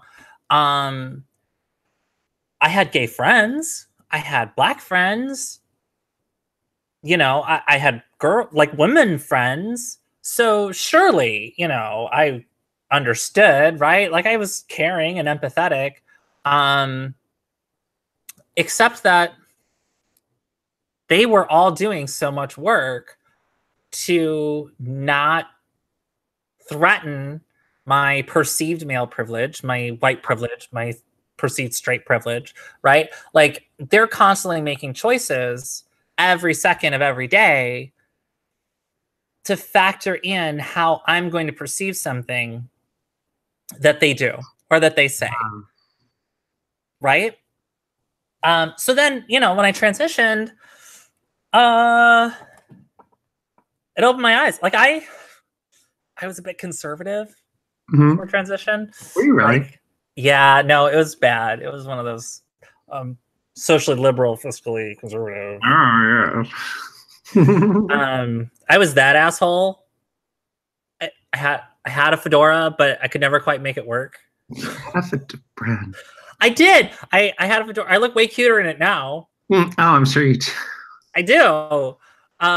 But I could never make them look right on me, and I was self-aware enough to realize that this was a problem. But it was before like the fedora bro really kicked off. Okay. You know, as an idea. You were saved from yourself. Yeah. Transition saved me a lot. Now, like, you know, I was never like a Redditor, but I maybe could have been. You know, in the life where I am cis and straight, I would have been insufferable. And I realize now just what I put my wife through, just in the normal course of being, you know, a straight white man in this world, right? Sure. Or trying to be. And after I transitioned and I was, you know, dating women and I got to be in a queer woman relationship, I do not understand why straight women put up with what they put up with. It's a real question, isn't it? Oh my God. Look, the dick must be good, but I think some of them just really need the dick. But no, I've had conversations with spoiler alert, don't need to attach it to a guy, ladies. I think some women enjoy the difference, you know, the gender difference, the gendered difference. I think some women, I had this experience when I was in New York where I was out at a bar and this really drunk guy came up and he started talking to the people in our party. And he looks at me and he goes, "You look like a brawler." And I was like, I don't know how to take that because I don't even know what you mean by that. Because I Pardon me, sir. I don't look like a brawler. I'm the farthest from it. But he kept on saying really obnoxious things. And then one of my friends' husbands took him by the arm and said, "You need to go. You need to turn around and you need to go." And the guy was like, "Oh, I'm sorry." And he left. And just that one act of like manly protectiveness. And I was like, hi. You know what I mean? Like I was so there for it. I was absolutely 100% there. And I was like, take care of me, caveman. You know what I mean? I do know what you mean. So like, I get it. I just feel like the trade-off isn't worth it. Cause for every one of those moments, like he's just a guy the rest of the time. And it's not someone who's not listening the whole rest of the time. Yeah. Right. Somebody who does not have any concept of what your emotional needs are at this moment. Yes, exactly. But still, in that one moment, I totally got it. I totally understood what it was like to be a straight woman. Yeah, I mean, I've had like moments like that where it's like, oh, okay, hi, you know. Gemma says she was a Trilby guy. A Trilby? Oh, Trilby. a Trilby. Uh-huh. Yeah. Yeah. We all have a past. Yeah. We all have a past with that. Oh no, but my point was like, that I really didn't understand how pervasive that privilege was, right? Like you're talking about, I never sought out male privilege. I hated the idea of somebody deferring to me because I was a guy, because one, to quote Janet, or to misquote Janet, not a guy. Mm-hmm. Because you're watching The Good Place, right? Oh yeah. Oh my God, it's so good. It's the so best. good. It's the best place. It is the best. Not a guy, but two, you know, I was egalitarian, and just thought that everyone was equal. So I didn't want you to defer to me because I'm a guy, or protect my feelings because I'm a guy. I was an asshole. Like, and I didn't realize how I was being an asshole because I wasn't, like, I was not put in a position to have to really monitor the emotional state of, monitor the emotional needs of somebody else, right? Yeah. And monitor their reactions, and yes and no, because I love my dad. He was a great dad. He was also kind of abusive. Part of that I sort of tend to give a pass on, because at 24 he was widowed with 2 children, one of whom was not biologically his. That's gonna fuck up someone. And my dad didn't have a lot of emotional, his emotional toolbox was pretty empty, you know? Sure. So it made for a sort of rough childhood. So I was, and now I'm codependent. I was always very aware of what his emotional state was and what his needs were, and sort of taking the temperature of the room all the time, but in a very specific context, right? Of course. So not in the sense of like interacting with somebody who has privilege over me in a way that that isn't like meritocracy type. Like I have a boss and I have bosses' bosses, and there's, you know, people with seniority, but, you know, there's nobody who I need to be constantly assessing the threat risk of. Right. So, you know, transition was a revelation there.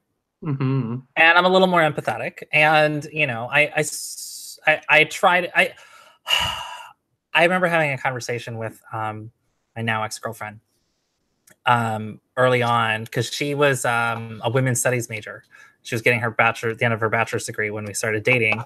And she was talking about privilege and oppression. And I remember talking about, like, I don't like the word oppression because I don't feel like people are actually oppressed. I understand privilege, though. I'm fine with like privilege as a term and non-privileged, but like oppressed just feels so, you know, like a strong word. God, what an asshole.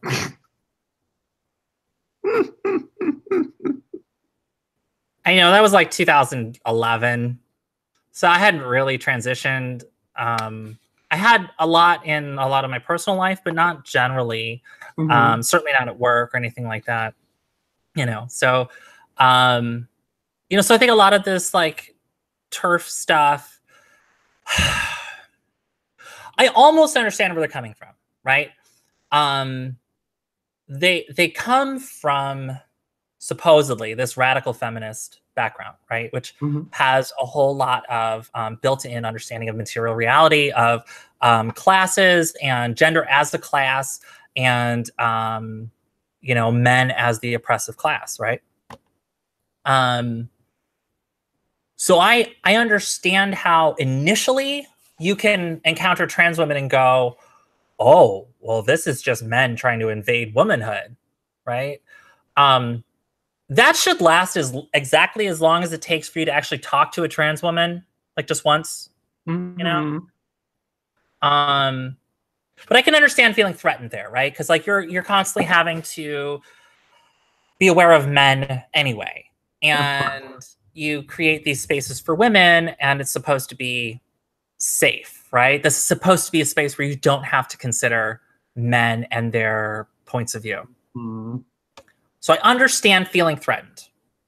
I don't understand realizing that you're actually in a position of privilege and then using that as a way of doubling down on of getting your own, right? Like, I feel like a lot of the ways that TERFs treat trans women is the way that they feel treated by men, and now they have somebody that they can target it at, you know? Yeah, I feel that way. Sort of like with the added, you know, hint, the added spice of like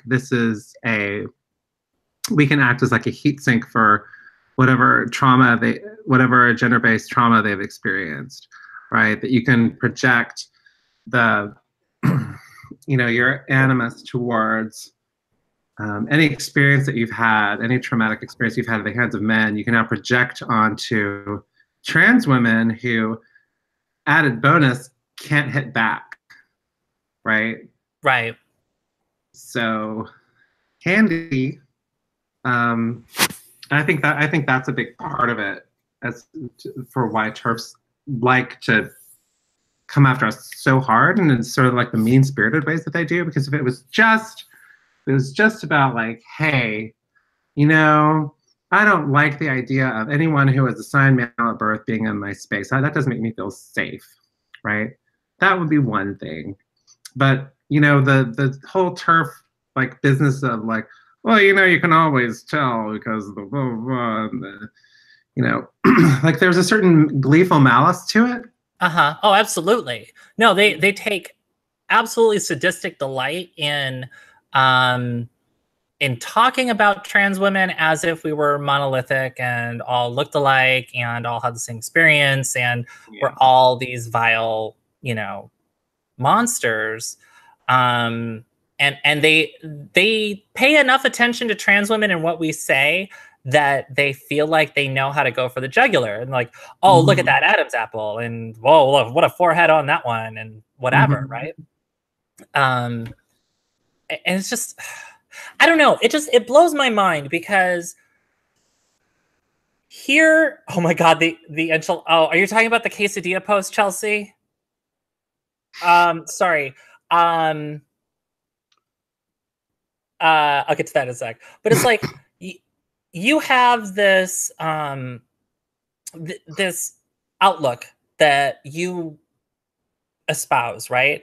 And it's all about the ways that this oppressive class is leveraging its privilege against you and making your life difficult and accruing benefits to themselves that they haven't, you know, earned, right? In the ways that you would have to earn those things. That is a fight to have, man. And I have your back, right? But you have this grouping of these people that you've identified as your oppressors, right? Who are like, no, we're not them. And we're going to put ourselves in a position that is so much more vulnerable than you can understand. But, you know, we promise you we're getting killed, if that makes you feel better. You know, this group of like their oppressive class that has taken themselves out of it and said, no, we actually want to be with you. And we want to fight your fight. And we face a lot of the things that you face. Let's go topple the patriarchy. Right? And for them to turn around and go, yeah, we could do that. Or we could topple you. Yeah. And it's like, I don't know. I feel like there was some like PSA or cartoon or something like that. It was like a series of large people hitting smaller people who were then hitting smaller people, right? It was like, I don't know. It was just the way that like abuse gets perpetuated, and how it was like the chain of bullying. You know, the kid gets bullied at home by his alcoholic father, and then he goes to school and he picks on the kid in the same grade who's smaller, that kid goes home and picks on, their younger sibling, right? And it just passes that beating down, right? And it's like women are over here and men are over here, and the men are like, casting all this violence on there. And then there's this other group that like come over here and be like, no, don't do that. That's bad. And they're like, oh wait, we can just go like this, and like we can just keep passing that punch down. Rather than like, oh, allies, right? Like even if you want to say I'm not a woman, right? Because they always do this thing of they're not women, they're trans women at best, as opposed to trans-identified males, which is their new thing. Come on, Tim. Anyway, rather than like I'm almost fine if you say, well, we're women and you're trans women. Right? Women isn't a broad enough category to comprise trans women. Woman only means this thing that happens to only include white women, too. So, whatever. Like, I'd almost be fine with that if the response was, we're women, you're trans women, let's go fight the patriarchy, right? Like, right, it wouldn't be great, it wouldn't be the best, but I'd be like, all right, well, we can talk about it on the way. Right. Yeah. Right. We'll have that conversation in the car. Right? But like,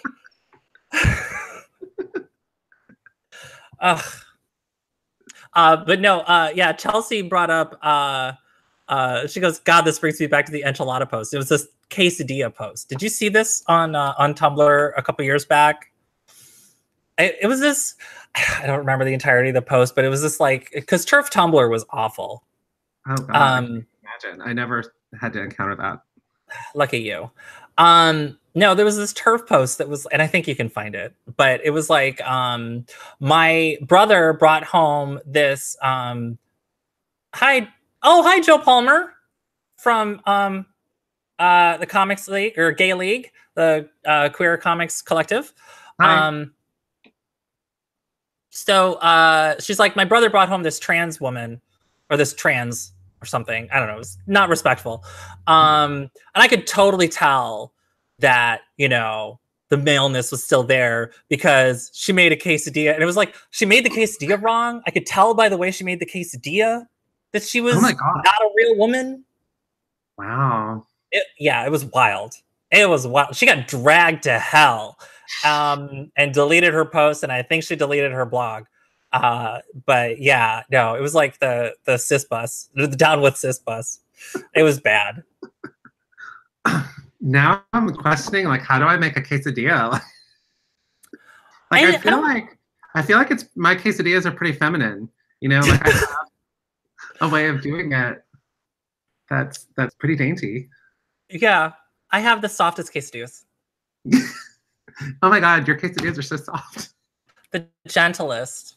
I have a demure quesadilla. But what's funny though is that we say that, but of course, like the last thing that a TERF would ever want to be accused of is being feminine. I think there's this whole thing about femininity, and there's this weird thing where because of all the internalized misogyny that's going on within TERFdom, right? That the thing they love to ding trans women on is any time a trans woman puts on makeup or high heels, or she's just enacting this feminine stereotype, right? Right. Which is femphobia. It's not like, because you never hear them accuse cis women of doing it. You never hear a TERF go, oh, I was out today and this not even a trans woman was wearing makeup. Like, can you believe it? She just had it slathered all over her face. Way to reify the gender binary, mom. Right, exactly. And this whole rubric of like, oh, they're trying to solidify the gender binary, but they'll never say that about cis women. No. But I think it gives them sort of an outlet to let that internalized misogyny out in a safe place. Yeah. No, I get it. So actually, I found the post, and it was worse than I remembered. It says, the first WTF moment that led me to clocking one of my siblings' MTF girlfriends was when she ate a quesadilla I made and said, wow, that was really great. How do you make that? Like, is there a college-aged woman who thinks quesadillas are a mystery? Someone goes, what does this mean? Someone else says, all women are conditioned to make quesadillas. Women are defined by their biological ability to make quesadillas. It is from this that their oppression stems. God, I love Tumblr. Oh, it's great. That was wild. That was so wild. But yeah, no, I mean, absolutely. Like they don't give anyone else shit for it except for trans women. And like the whole point is that women are supposed to have choices about the way that they present their womanhood and embody their womanhood, right? Everyone gets choices except trans women. And like there's not a way to win, because if you're not feminine, then you're not trying and it's just a parody. And if you try too hard, then it's a parody and you're not trying. I don't know. It's just terrible. There's no way to win. It is terrible. But it's all bullshit. Brin, it's all bullshit. All bullshit. Oh my God, that was 2015. Chelsea's like, it felt like a fever dream. 2015 was quite an atmosphere. 2015 Tumblr. Oh my God. Oh, so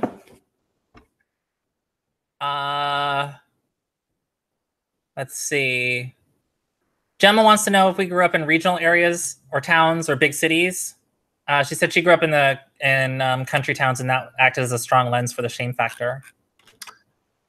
Oh yeah, there's this like defining moment in my life where I lived in this really progressive Maryland, like suburb of Annapolis, and so I got to be really I would even say feminine. I was fairly feminine as a young boy. And I was able to sort of openly like some like girl stuff, and it wasn't like considered too big of a deal. And like the thing that embodies it for me is I had this trapper keeper on with a you had trapper keepers, right? I did have trapper keepers. Mine had a Cocker Spaniel puppy on it, and I loved it so much. This Cocker Spaniel trapper keeper. I wanted a Lisa Frank one, but I knew better than to ask. So I got one with like lasers on it. Sure. So then my parents decided to move, and they thought it'd be a really good idea to move to this small town in West Virginia because it would be this sort of idyllic, this place where my mom had lived when she was small. And in her mind, it was this wonderful, idyllic place for a child to grow. I get there the first day. We moved like in the middle of 5th grade. And I went from being in elementary school to being the youngest kid in middle school, which went from 5th to 8th grade. And so I walk in there with my little Cocker Spaniel trapper keeper. And the first thing that happens within 5 minutes of walking in, some kid knocks it out of my hand and says, "What are you carrying around that notebook for, faggot?" And like, that was it for me. Like, that was when I knew that I had to button it all down, you know? Yeah. I got so hard living in that town that I repressed more, in one semester living in that place than most people repress their whole lives. Just concentrated dosages. Concentrated dosages of shame, yes. Oh, Gemma says she's from Australia and wants to know what a trapper keeper is. Honey, I don't think it's your Australianness that is the issue. I think that it's your age. It's your age, maybe. Yeah. So actually, I don't know. Maybe she told us how old she was earlier, but anyway, so a trapper keeper is a 3-ring binder that was popular in the 80s and 90s, early 90s, sort of like the peak 80s time. Mm-hmm. It was made by the Mead Company. They had created these. I know, right? Well, do you know why it's called a trapper keeper? I don't. Because the folders that came in it weren't just your regular pocket folders, right? Like most of the ones you see, they open like this, and there's the pockets that go in like this. Mm-hmm.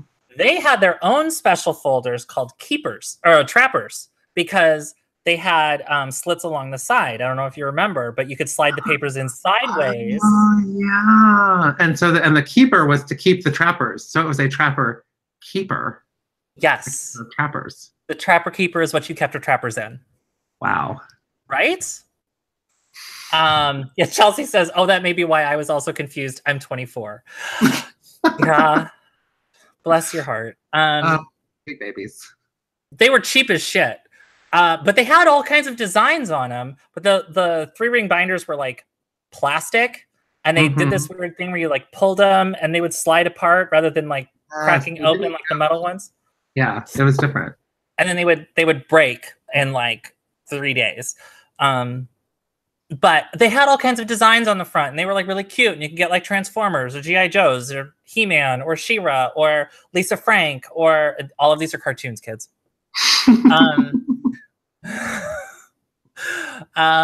Gemma says she doesn't think they had them in Australia. That's possible. But you know, there were ones that were very distinctly girl trapper keepers and boy trapper keepers, and you better know. You better know which one is which. Yeah. And I screwed up. You hacked up. You hacked up pretty bad. That happened to me when I was a kid. So how long were you in West Virginia then? For 4 years. And it was miserable. It was awful. This is small town, just racist, sexist, homophobic, just awful. It was not a good time for me, and for my like development as a human being. There was a time when I realized that I wasn't boy enough, and then I asked one of my friends if he would teach me how to be a guy, because I didn't know. Oh, honey. And he was like, yeah, okay. And then he taught me like how to like walk and how to do all this stuff. And then it was weird because it was totally reinforced, because after like under his tutelage, I learned how to guy better. And then I went back to school the next year. This would be my freshman year of high school. And I walked in and I was kind of walking, and I had my dad's like Navy flight jacket on. And someone looked at me and they went, Sturgis, what are you doing? You're not allowed to be cool. Oh, no. And I was like, I've arrived. I've done it. I've learned how to be a man. And then I just basically had no emotions for the next 20 years. So it was a little bit of a trade-off. Nailed it. Nailed it. Where did you grow up? I grew up around here, actually, in the Chicago suburbs. Very exciting. I grew up poor and white. So that has like I mean I was trailer park poor. I lived in a trailer park. But like that has its own sort of reification of gender binary, right? And the fact that there were no other women in the house and I wasn't supposed to be a woman, that had impacts, right? Like it was a very masculine energy home. And my dad, God love him. He knew that he had to do the nurturing and the disciplining and the rearing and the cooking and the everything, right? Like he had to do it all. But he struggled a lot. So he didn't have a lot of really good framework to refer to when it came to like, you know, being a soft, caring dad, right? Because his dad was really spare the rod, spoil the child. So my dad tried to be him, but my poor dad was actually really kind of soft and squishy. So he wasn't particularly good at it. So he would sort of double down on it like you do when you're doing guy stuff. Yeah. You know, like there's an overcompensation, you know? So, you know, so like there wasn't a lot of room for me to be into feminine stuff. And there wasn't a lot of opportunity for me to access it. Because I didn't have a mom who like, one of the few memories I have of my mom is when she was alive, the house that we lived in that eventually caught fire. So it was like a quadplex. It was like 4 units with an upstairs, a middle, and a base. It was like townhomes, but they were in a like a rectangle. So it was like divided like this way, right? So there's a house in each section. We lived in one. My aunt and uncle lived directly behind us. My grandmother and grandparents lived two buildings down. Or my grandmother and grandfather lived 2 buildings down. My mom's best friend lived across the street. And we had, I think one of my other uncles was nearby too. So like we were, you know, like we were all really close and really nearby. And my mom's best friend had a boy who was a year younger than me, I think. And she came over with her son one day, and I saw that his nails were painted. And I asked my mom about it. And I was like, how come he has his nails painted? She goes, because he wanted to have his nails painted. And I said, oh, well, could I do that? And she goes, no. I was like, oh, okay. But like, I remember being jealous of a kid when I was 3. Like, wow. That's one of the few memories I have of my mom, is that there's this really strong feeling of jealousy of this other boy who got to do this thing that was really feminine, and I didn't, you know? Apparently I had a doll that I would carry around, and my mom breastfed my brother. So I would carry the doll around, and when she breastfed my brother, I would tuck the doll under my shirt. Aww. Yeah. So, you know, there were probably signs. And had my mom lived, I think I would have had a very different sort of approach to, you know, growing up feminine. But, you know, that's not something that I was afforded. So, yeah, so I sort of like grew up in this like rough type of neighborhood, and it was all low income because we had low income. So there's a sort of mentality that's like, there's a sweet spot, right? When you get too rich, things are also really regimented as far as social roles go. When you're too poor, things are really sort of regimented as far as social roles go. And then somewhere in the middle, you get to be squishy. I was never in that space, right? You know, until I was an adult. And I could define that space myself, right? So yeah, so I grew up in the suburbs, but not the good suburbs of Chicago. And I grew up with a dad who was really stumbling to find his way and doing the best he could to raise 2 boys. And he had one boy who just kept boying wrong. And he was trying to do his best to make me work, right? At the same time, I was also responsible for taking care of my brother, for sort of running and fetching for my dad all the time and making sure that he was taken care of. And I had duties around the house that were, you know, my brother didn't have to do, and that were sort of domestic. And like, I sort of fell into a very sort of feminized role in a very masculine home. Does that make sense? Sure. But it was never acknowledged as such, right? So, so yeah, so that's that. I think I actually have to, like, we have a short timeline here, because my daughter, I have to take my daughter home from the high school football game, which should be ending in the next 20 minutes. So there's a timer on this conversation, but it's been so much fun. It has been. Let's see. Anybody else have any other questions? Let's see. Did I miss one? Oh, there was one. If you had $5 million you had to spend on yourself in the next year, what would you do? I have to spend it on myself? In a year. It's like Brewster's Million in a long... It's Brewster's 5 million over a longer time frame. Well, I mean, I think the first 50 grand or so is pretty easily spoken for. Every surgery I could possibly imagine, every feminizing way that I could go into the knife, I would do. The rest of it, God, I don't even know. If I had to spend it on myself, that makes it really difficult, because if I get to spend it on other people, then that makes it easy, right? Yeah, right. But it's like, I don't want to buy clothes because what if I lose weight? You know? Plus, you know, you're going to go under the knife, so you're going to, you know, change shape anyway. That's right. I think I would just, you know, I would have to put some in savings and just see how it went. Oh, but then it goes away. I don't know. I don't know. I don't know the parameters of this thought exercise. Oh, okay. I feel like if I'm being true to the exercise, like after a certain amount of time, it would vanish if I didn't use it. I think so. Yeah, right. Because I can't just like put it in some kind of annuity, you know. I would like to have a retirement fund, please. A retirement would be lovely. See, I'm starting a new job and it has like a 401k and stuff. That's pretty exciting. Oh, 401ks. Yeah. Is that how it's pronounced? I don't know. I haven't. No, they're 401ks. It just, I think Joey said it on Friends one time. I'm getting a job and it has a 401k. I was just so damn charmed by it. It stuck with me for 20 years. Yeah, I see.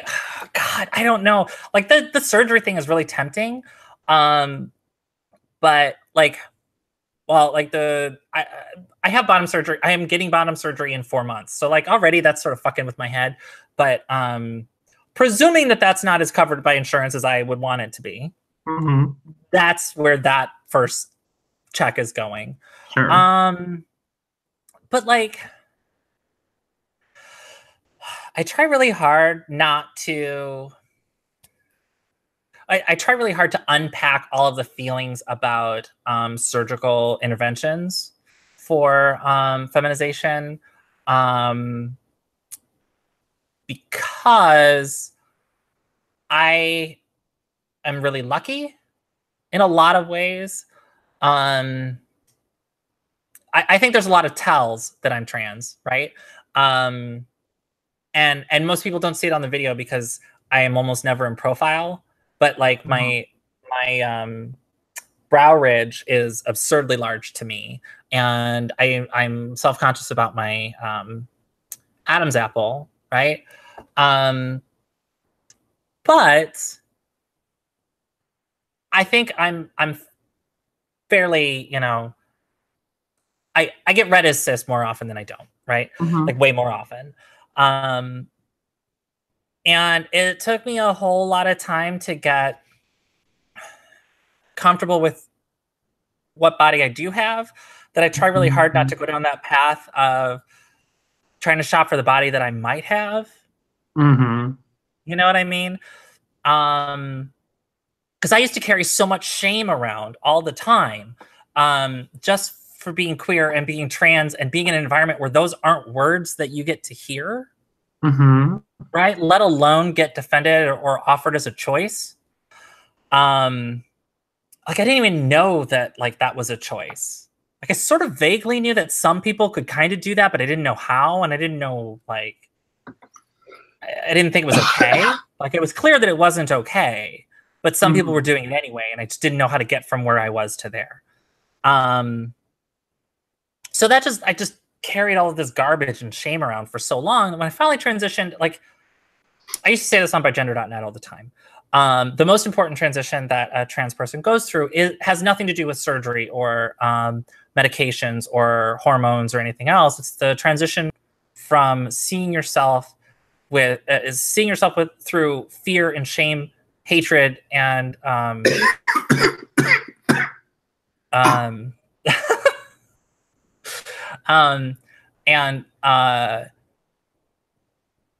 fear, shame, and hatred towards seeing yourself with love and acceptance and authenticity.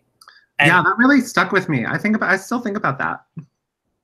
I think it's important. And that was a big transition for me. Like I said, I think that's the most important transition a trans person goes through.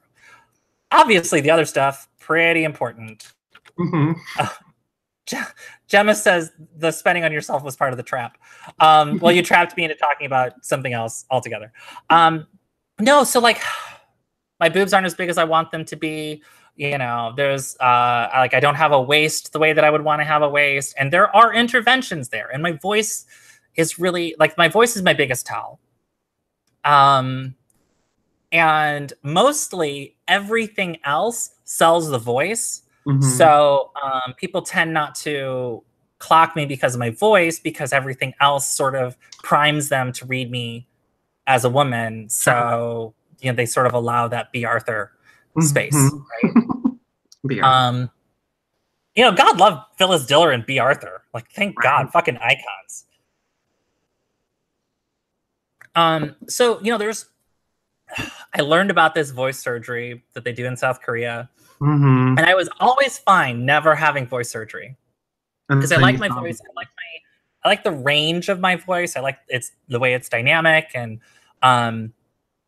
for a long time, the only voice surgeries you had a like better than acceptable chance of either sounding like Minnie Mouse forever, Mm-hmm. or almost, like almost having no voice, or you do okay and sort of have an okay voice. Then I heard about that fucking surgery they do in South Korea, where it's Mm-hmm. like it's supposed to be like revolutionary. And actually, you and I know someone who's getting it at the beginning of Yes, the we do. year. Mm-hmm. So I'm gonna be so then I read about it because I was on fucking Reddit for what bullshit reason. I don't know. I'm never on Reddit, but I saw it and I started researching it. I was listening to the before and afters, and I was like, oh my God, like this is the real deal. And then I couldn't stop thinking about it, and I was obsessing over it. And I don't have $7,000 to just Mm-hmm. dump down my throat. So I have to be really careful because that's a trap I can fall into, right? Is like, if I keep paying too much attention to the things to the body that I would kind of want to have, Mm-hmm. I lose appreciation for the body that I worked really hard to get.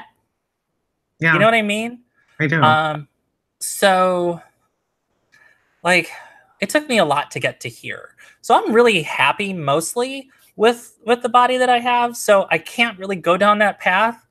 Unfortunately, after paying off my mortgage, my brother's mortgage, and probably 3 or 4 other mortgages in my family, and making sure my mom has a house, I don't have anything else to do with millions of dollars. Well, no, the Uh-huh. whole point was that I'm supposed to spend it on me, so I can't spend it on them Yeah, either. I So I know. could buy a big stupid house and move everybody in. Yes, that's a good idea. But so okay, so here's the thing though. So I spent a lot of time thinking about this because um I try to decide like, do I want these surgeries or not? And for me, like part of the calculation is I know that I'm pretty visibly trans and I get misgendered a lot. So something like facial feminization surgery for me feels like there's some strategic value to it. It's not just about my appearance. Mm-hmm. But I have to say that even if it were, I would probably do it anyway if I had the money. And the reason is this. I look at it this way. So I love myself. I Mm-hmm. really like I love you transitioning too. with sort of like, huh? I love you too. Oh, thanks. I love you too. Like transitioning really was like unlocked a lot of stuff for me that allowed me to finally and fully love myself. So I feel like I'm pretty great. I feel very complete as a person. Where I don't like the way that my person is seen by other Mm-hmm. humans, and I don't like the way it looks in the mirror, right? And it makes me unhappy. And so I feel like if there are cosmetic things that I could do to change that, well, that would be really nice. And it's like, it's my body and I can do whatever I want with it. Oh, I So support that. fuck it. I You know what I mean? absolutely support that. So I'm kind of like, my attitude is kind of like, fuck it. I'm just going to do it because it'll make me feel better. You know what I mean? Yeah, no, I get you. And I Gemma's think, pushing this. She goes car, house, comic book collection, hobbies. I was like, oh, oh those are things. yeah, that stuff. That's stuff. I would buy a house that had like, oh, I know exactly what I would do. I know exactly what I would do. Oh, okay. I would design and build my dream house, which would have a built-in swimming pool with like a water slide that went through all the different rooms of the house, so that you would like go all the way up to the top floor, and then you would take the water slide, and like the water slide goes like through the living room. You know what I mean? It's Yeah. like a and there would Teenagers are trying to watch TV. What the fuck was that? Oh, mom's on the water slide again. Mom's on the water slide again. Yeah, and there would be like hidden passageways and secret rooms and stuff like that. I could very easily blow $5 million on that. I could see that. I could dig Yeah, it. that'd be super fun. This here is not my entirety of my comic collection. This is about 2 years worth, and I've been collecting for 20 years. So downstairs there's 25 boxes that look just like this.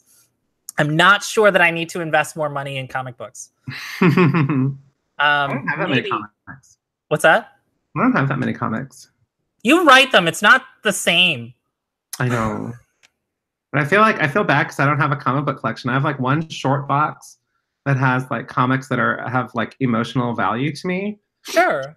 And then the rest, like I either got rid of the comics and got the trade of it, and that's in a bookshelf, or I just don't have it at all.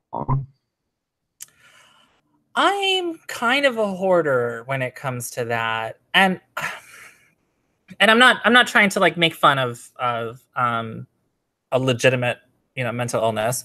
But like that's the one thing that I have put time and energy into building that isn't my kids, right? My comic books aren't going to go off to college and leave me someday.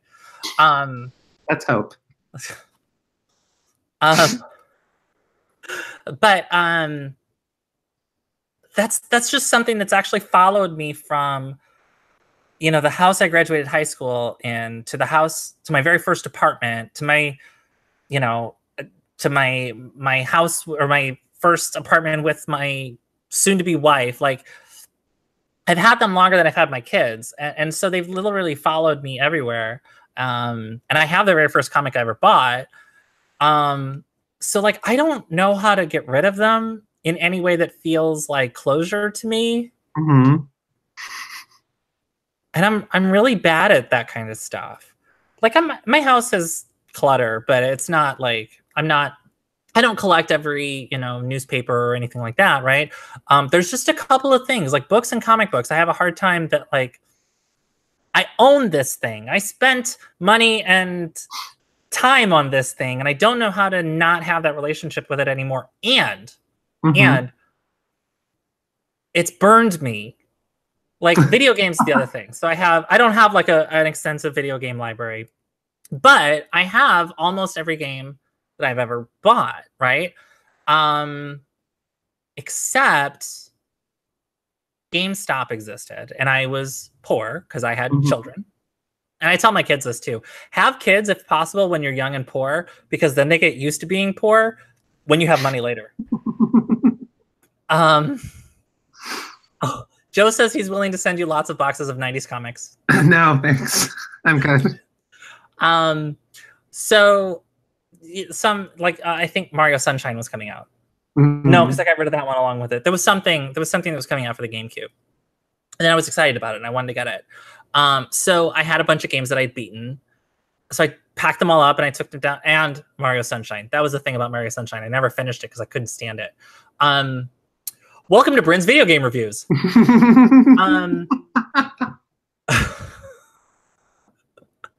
Sorry. Finger guns. So I grabbed a bunch of them and I took them down to GameStop and I traded in for some bullshit that I don't even know what I got. But included in there was a game called Eternal Darkness, Sanity's Requiem. And that game was amazing. It was innovative. It was by Silicon Knights. It was fantastic. So like every game like has the life meter and like a magic meter. This also had a sanity meter, and it was like Lovecraftian. And as you would enter a room, if you were in the line of sight of like these zombie creatures or just any of these enemies, your sanity meter would drop. As your sanity meter drops, the game starts fucking with you. I love it. Oh my God, it was amazing. It was amazing. And I don't know how sanity meter hasn't become an industry standard, but it was amazing. And I was like, man, I really love that game. I want to play it again. Can't find it.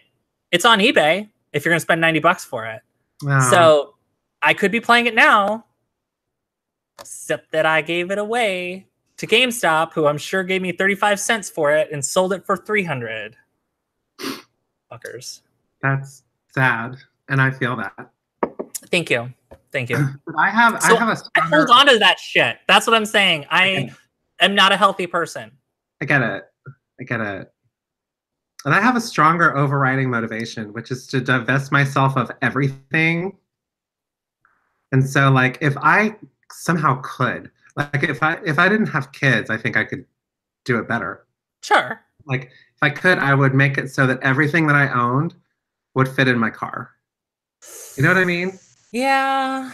Like, there's I something about having that minimal of an existence that is very appealing to me.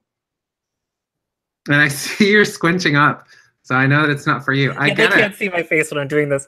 No, that's great for you. That's great for you. For you. No, I moved around all the time when I was a kid because we were poor. I was never in a school longer than 4 years.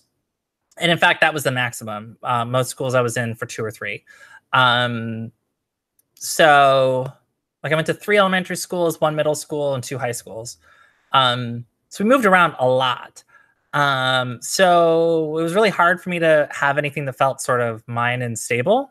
Mm-hmm. And then there was a period of time as an adult where I was moving every year. So like constantly things are getting packed up and you never feel like you're home.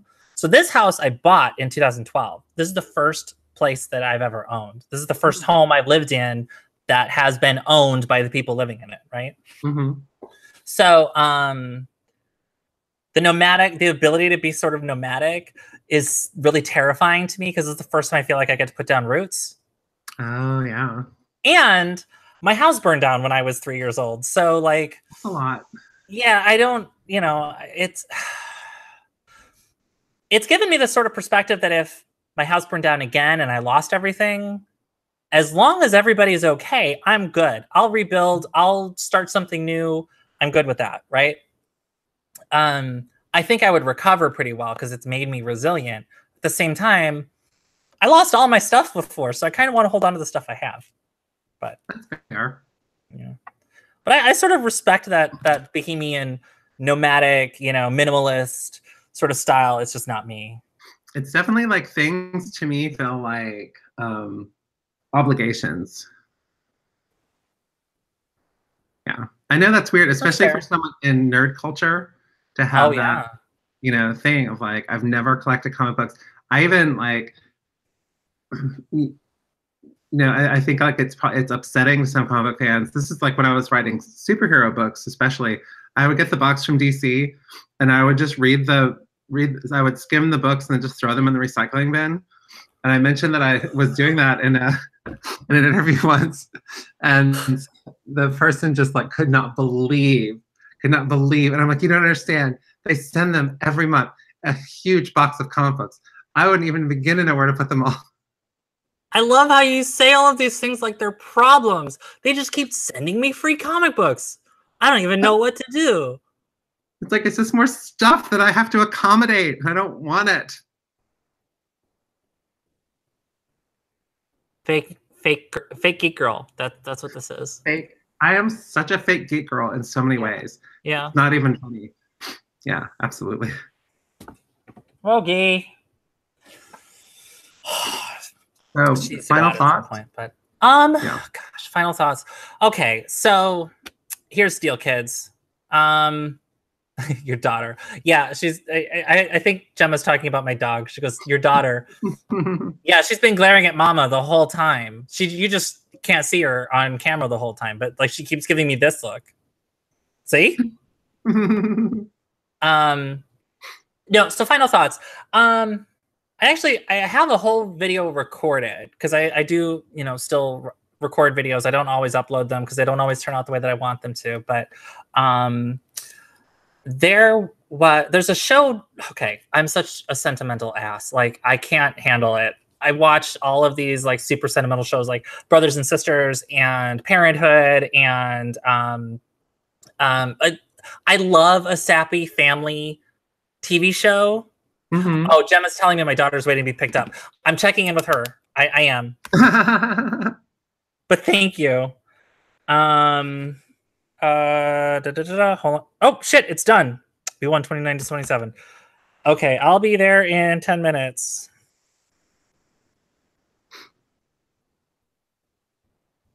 We won the playoff game. Hey. So I watch all these sappy shows. There's a new one out called Manifest. Also, I watch A Million Little Things, which is amazing. It's just right up my alley. And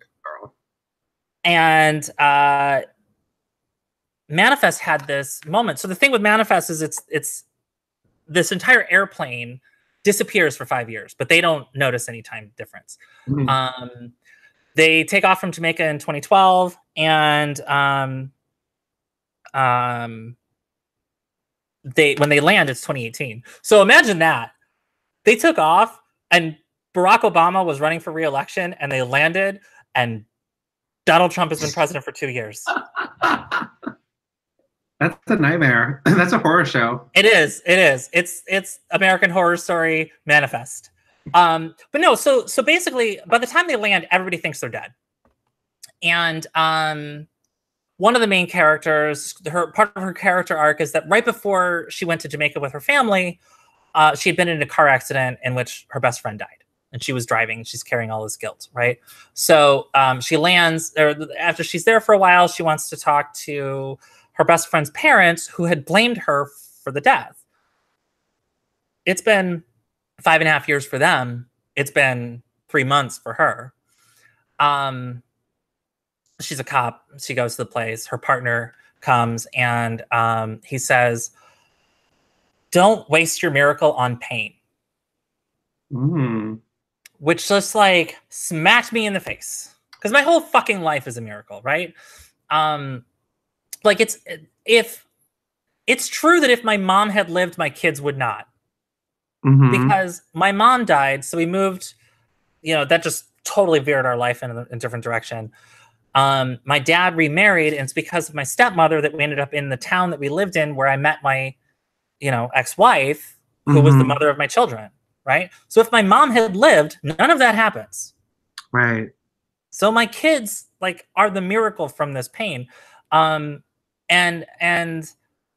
it's been 36 years since my mom died. So I'm not in the mourning stages really anymore. I'm long past acceptance, but, I can focus on the pain, or I can really appreciate the miracle, right? I don't want to waste the miracle of my kids living by focusing on the pain of my mom dying. Yeah. And that's a really broad thing, but we're all alive right now, and all of this shit is going on. And there's a lot of really painful shit going on, but the miracle is we're here. We are. We're seeing this. We're talking to each other. We've built this fucking community, and we've stepped out the door already. They can't put us away. They can't. That's a fucking miracle, because I grew up in the 80s. This was not possible, right? When we were kids, this was never a choice. What a fucking miracle we're in right now. What a miracle. I think about that too. I think about how it feels like a dream come true. Like literally every day in my life feels like a dream come true. Like I get to just be me, and I get to be a woman, and people are okay with that.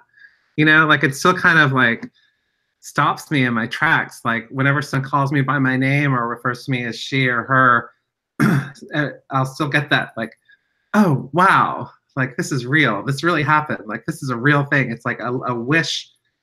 My secret wish came true, and that is a miracle. And so yeah, there's a lot of shit that comes along with that, but it doesn't ever touch the joy of that to me.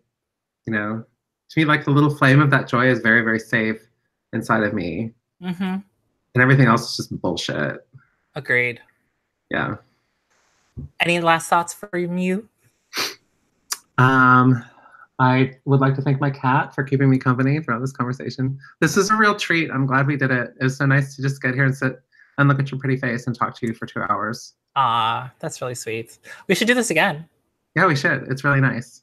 All 5 people who are watching now can join us again. Ooh, all right. Sounds great. It's been a lot of fun. Thank you for joining me. Thank you for, helping my Friday night be not me sitting alone, sad and pissed off at the world. Same. Hard same. All right. I love you, dear. Thank you, everyone, for watching. You can find Lilah on Twitter at Lilah_Sturges. I'm at Brin Convenient, which because you probably saw this on Twitter and you're watching my YouTube channel. feel free to send us comments and questions, and to let us know if this is something you think we should do again. Yeah. We'll do it whether you watch or not, but we will, and we should. All right. Bye, love. Bye.